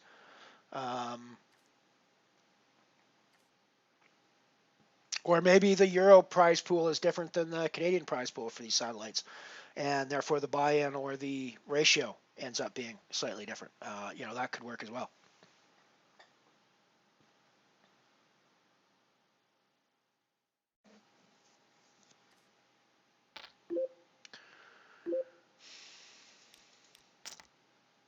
Want to play for your stack there, Mr. Legion? Let's play for our stacks, shall we? Of course, it's only for your stack, not mine, but I'm not going to let you outflop me, though. That would be a disaster.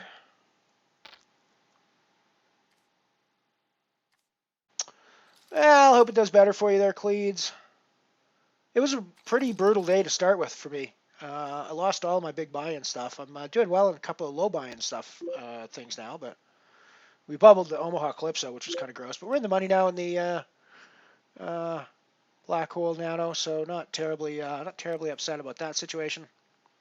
5 of 19, potential to go pretty deep.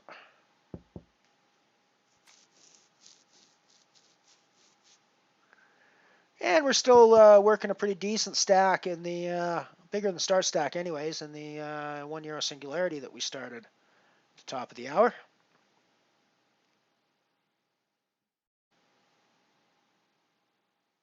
So life isn't going terribly for us as we come closer to the end of our day.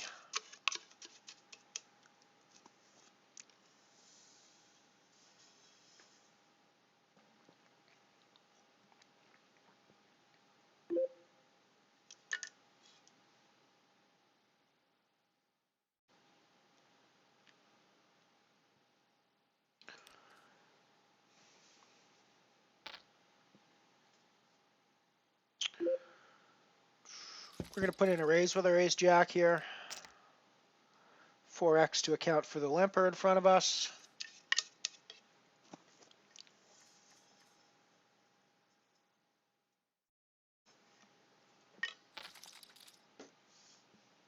I think I'm going to happily c-bet this as well. My ace high is going to be good on this board, still quite a bit. We probably check back here and check call on the river. Or, well, call or check back on the river. Assuming that our ace is going to be good. Fair chunk of the time.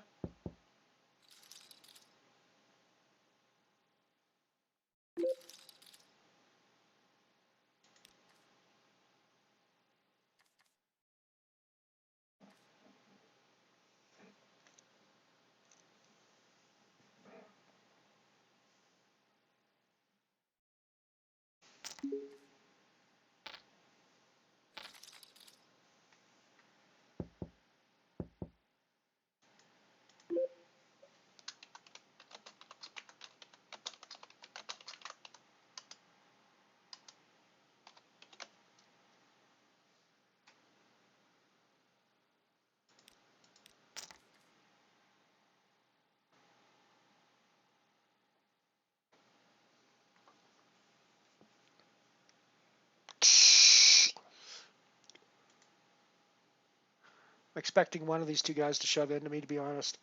And we're snapping them off with this hand.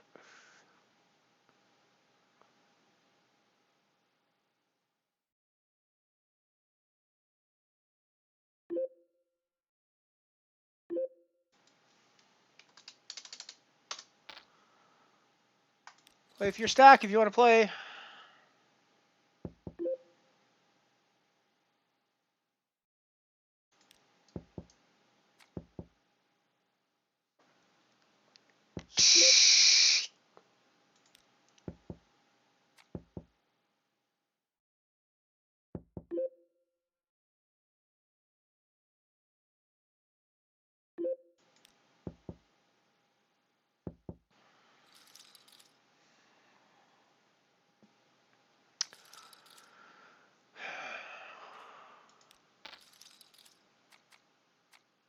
Hodl. We don't hodl. We do not hodl. We do not hodl. We flop a set and we do not hodl. That's annoying. It's annoying and frustrating. When we flop our set there, we should be hodling.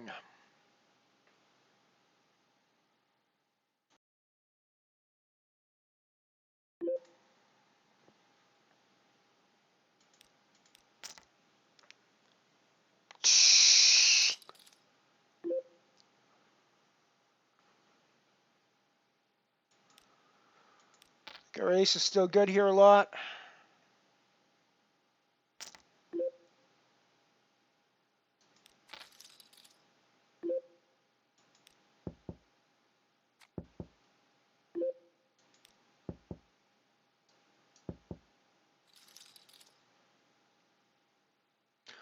Our ace wasn't good there. We might have got a fold with a bet though. I don't think he believes we have diamonds there though. I don't think he believes we have the flush.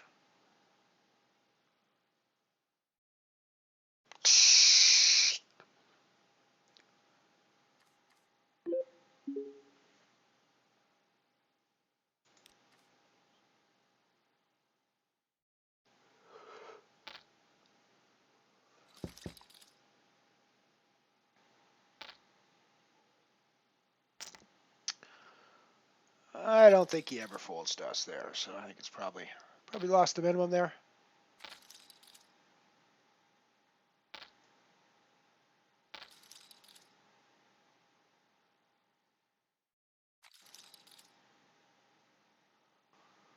Yeah, true enough. I was going to pack it up halfway in because it sucked and it was terrible and life was awful and I hated everything in the world, and at that point probably rightfully so. But poker's a weird beast, right? Poker is a weird beast. For the record, we're on the bubble or on the big blind with on the button with queens, and we just put in a nice raise. And we are going to keep the pressure on with that flop, I think. It's obviously more straighty than we would like. It's more straightier. I don't think either of those are words, but we have to pick one that works in a poker context. So we want to bet big to make people pay too much to draw.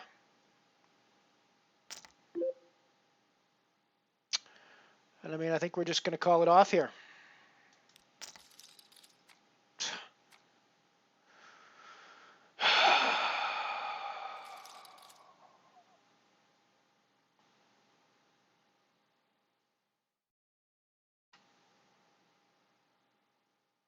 I mean, yeah, I don't have to call it off there, but really, am I supposed to just believe that he's fucking flopped the nuts? Just, randomly called with cards that I crush, and then just randomly flop the nuts on me? I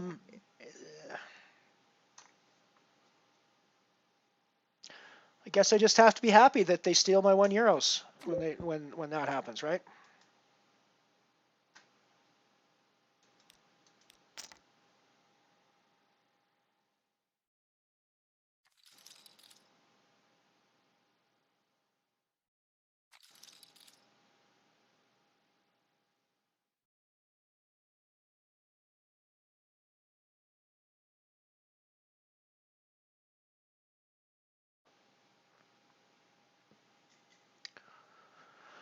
I mean, of course they can just flop the nuts, and so I obviously shouldn't call there, but I mean, really, you know.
Alrighty, so I guess I'll talk about this. Now. Just got the reminder through on my email. Yeah, no, let's go to a break. We'll talk about this when we come back from the break. We are on break now, so we'll be back in a few short minutes.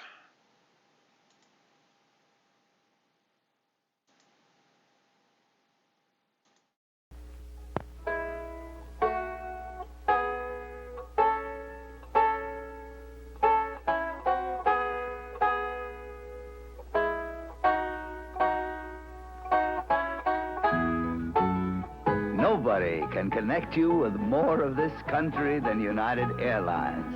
With low-cost vacations from Hawaii to the New York Islands, to the mountains, to the oceans, to the sunshine, and back again. That's why in the friendly skies we say, your land is our land.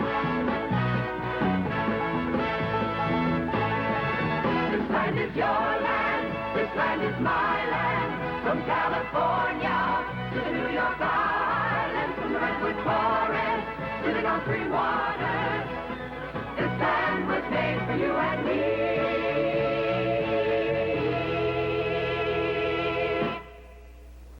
Bewitched has been brought to you by Clairol, creators of the exciting natural look in beauty, to help you discover your most exciting natural look.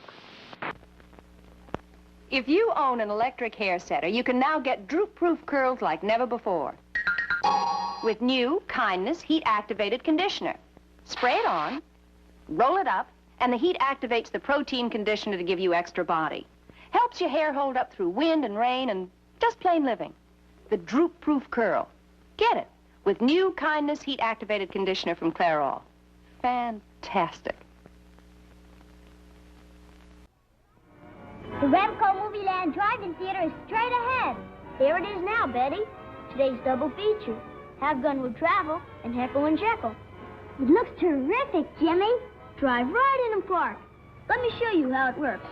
Switch on the projector, turn the film knob, and you'll see 6 exciting still features.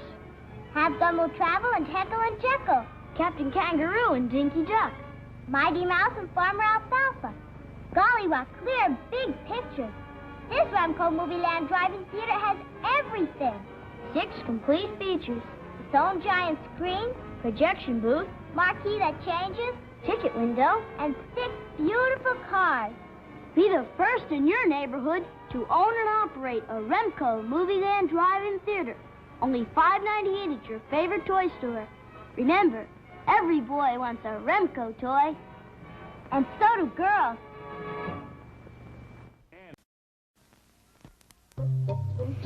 My baloney has a first name. It's O-S-C-A-R. My baloney has a second name. It's M-A-Y-E-R. Oh, I love to eat it every day. And if you ask me why, I'll say, 'cause Oscar Mayer has a way with B-O-L-O-G-N-A. Oscar Mayer, the first name in Bologna. How's that? What's behind the brand of hot dogs you buy? You know you're getting solid value with Oscar Mayer and quality trusted for generations. There's wholesome meat protein from solid cuts of meat, the only meat Oscar Mayer uses. U.S. government inspected, Oscar Mayer selected. Oscar Mayer wieners and beef franks in handy twin packs. The flavor's as good as the good meat itself. Oscar Mayer, America's #1.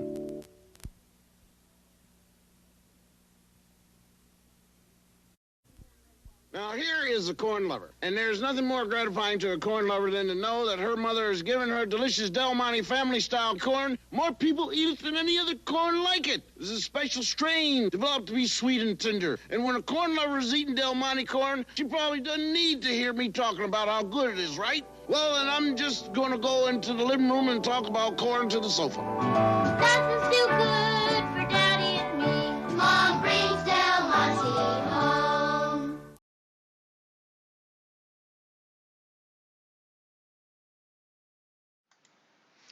Alrighty, coming back to the break. Nice little bit of creepy Bill Cosby there at the end of the commercial break for us. One of the things about old commercials, of course, is that they star older people. Sometimes things happen, and Bill Cosby's was quite ubiquitous in the old commercial days. When I start running a bunch of 70s stuff, O.J. Simpson's going to be another one that pops up in a bunch of commercials. The Juice from the 70s, because he was a massive star at the time prior to the whole like accused murder of his ex-wife thing came up. It's just a minor little small thing comes up. So yeah, and the Bill Cosby, of course, is in modern times certainly less well regarded, but there was a time when he was like ubiquitous as like the Jell-O spokesman and the Del Monte corn, and he just did tons of commercial endorsements. So yeah.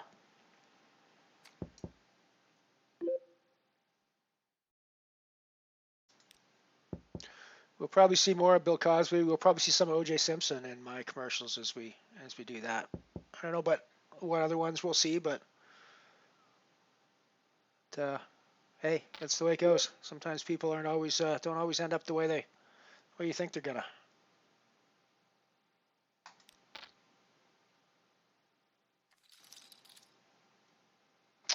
Wow.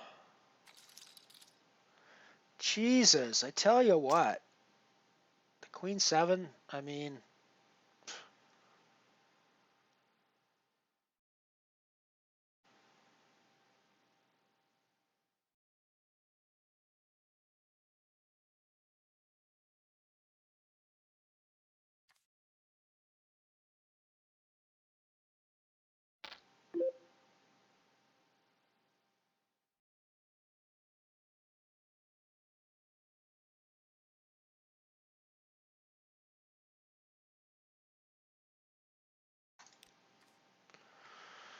so we get out of the way of that one.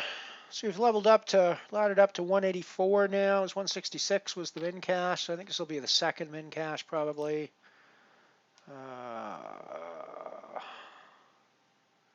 Yeah, 166 was the first. We're leveled up to the second, 184.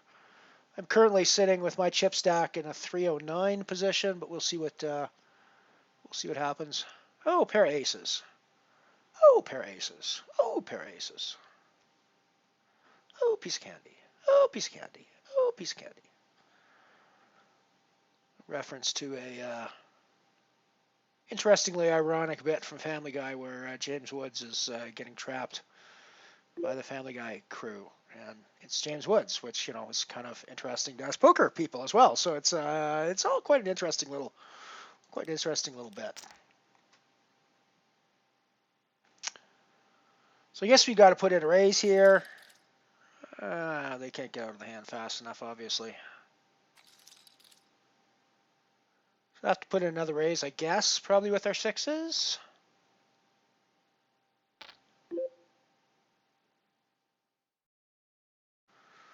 $4x this time to take into account of the limper.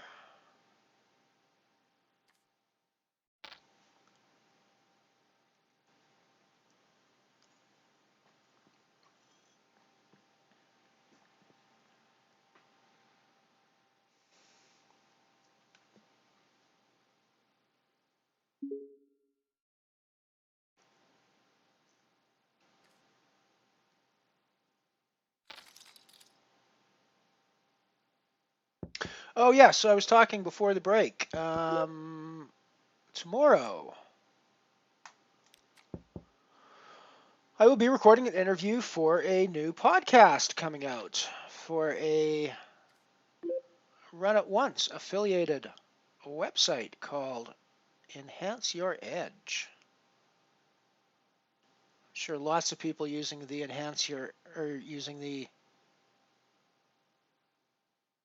variations on the Enhance Your Edge kind of theme. Raise your edge, enhance your edge, yada, yada, yada. It's like a pretty typical poker sort of thing. So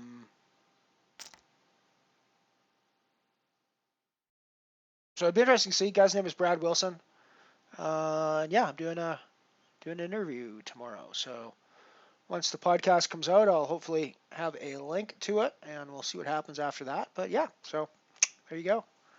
I think it's more, well, I should actually say it's more in my capacity as the editor of Poker News Canada that I'm doing this interview, rather than as the guy that does Mothership blog to my utterly wonderful but nonetheless quite small audience.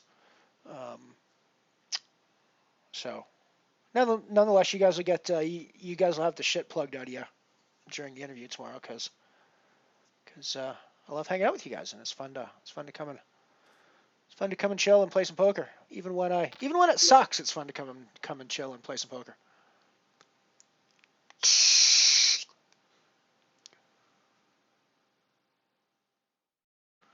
I mean, I could raise this hand.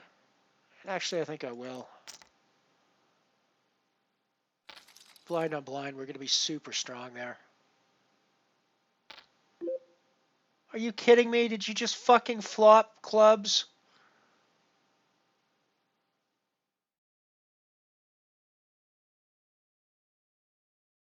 Is this going to happen twice on us today?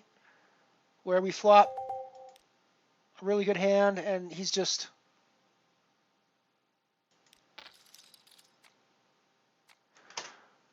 Well, at least we get to chop. At least we fucking get to chop the pot.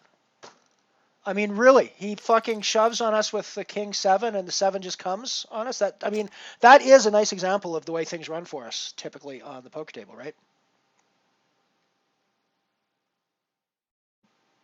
You know, at least we ran out to a chop there, but it's fucking gross. By rights, the non-club jack should come on that river, so we take the whole pot because, you know, otherwise he just is a suck out.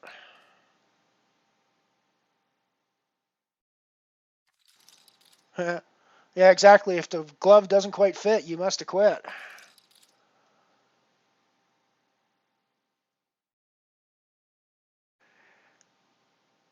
And yeah, Mr. Juice will be. Juice did a bunch of ads. The stuff for the luggage, Samsonite luggage, is probably the most memorable stuff of him running through the airport, jumping over bags. But which is ironic because, of course, he'd be tackled by security in the modern world and like taken into a back room and strip searched for tearing through the airport like that. But so that's probably the most iconic ad that he did. But he did a bunch. There was a rental car company, Hertz maybe, that he was spokesman for ages, and a bunch of other ones that he did. So OJ was like ubiquitous across the airwaves as well back in the 70s.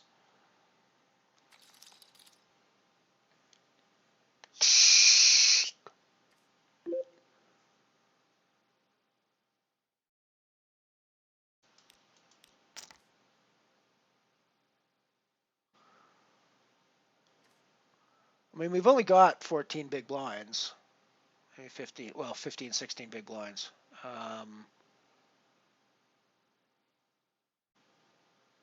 So, don't think we can actually do much raising, folding.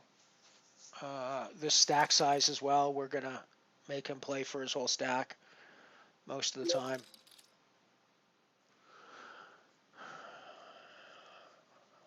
I mean,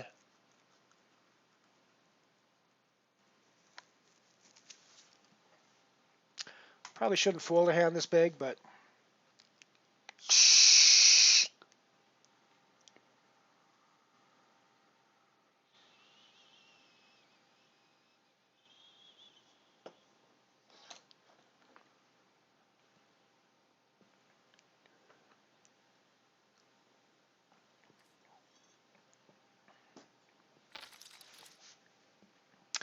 of course we would have flopped a sat. Gross.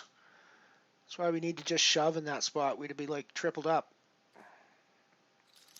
No, we'd doubled up because Gord would have called us almost certainly, but yeah, who knows? Somebody gets there with a flush or something later.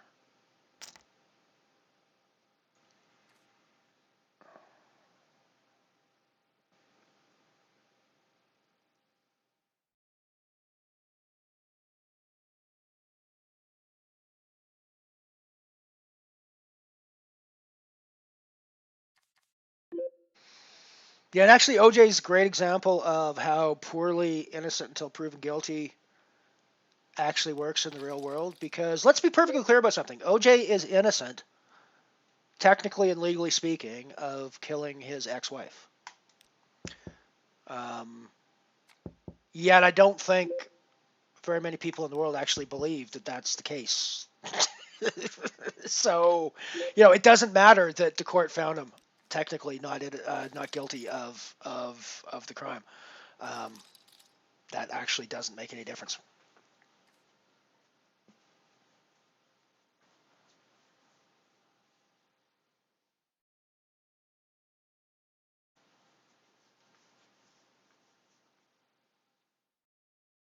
Which is to a certain extent an indictment on the system, but it's also an indictment on ourselves. It's an indictment on ourselves because we should actually be able to accept the fact that you are innocent until proven guilty, and if you're not proven guilty, then you are innocent.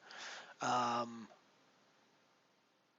cases like O.J. Simpson are such an egregious example of where the system can be can be twisted around to a result that is just not rational, right? So it's an indictment on both sides.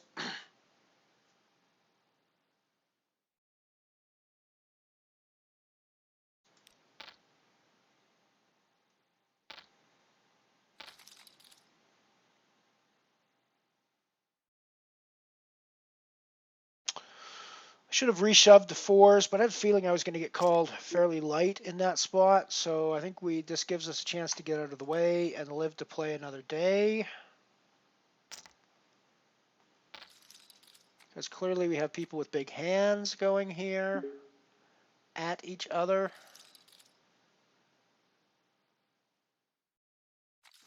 We laddered up to over €2 for prizes now. We're still ages away from any sort of profit here.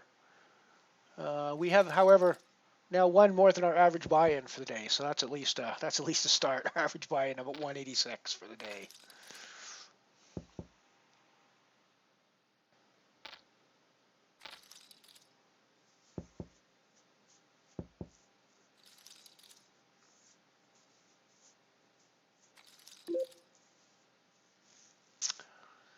Alrighty, shovey with the 4s. Even though we're under the gun, and lots of people can wake up with hands behind us.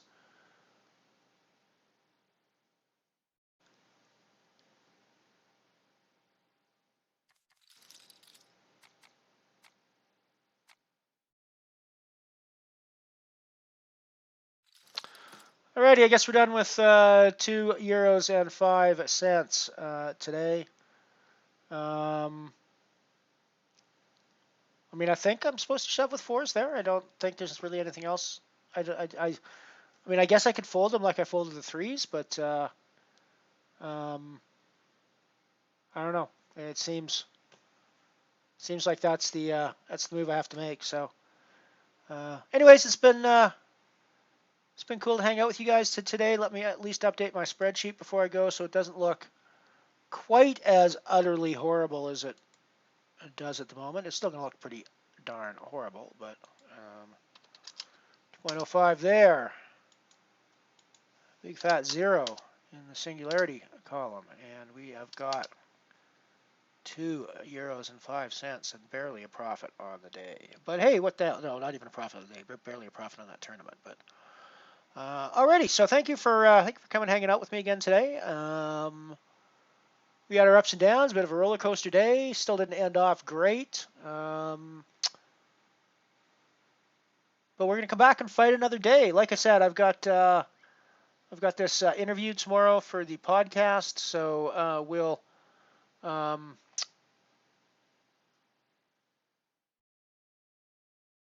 probably not be online tomorrow. Friday's a different story. I do have a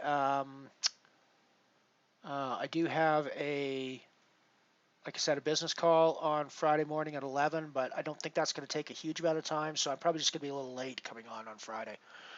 Most likely I will end up playing, however. So probably see you on Friday. Gonna bring this puppy in for landing. Elron out.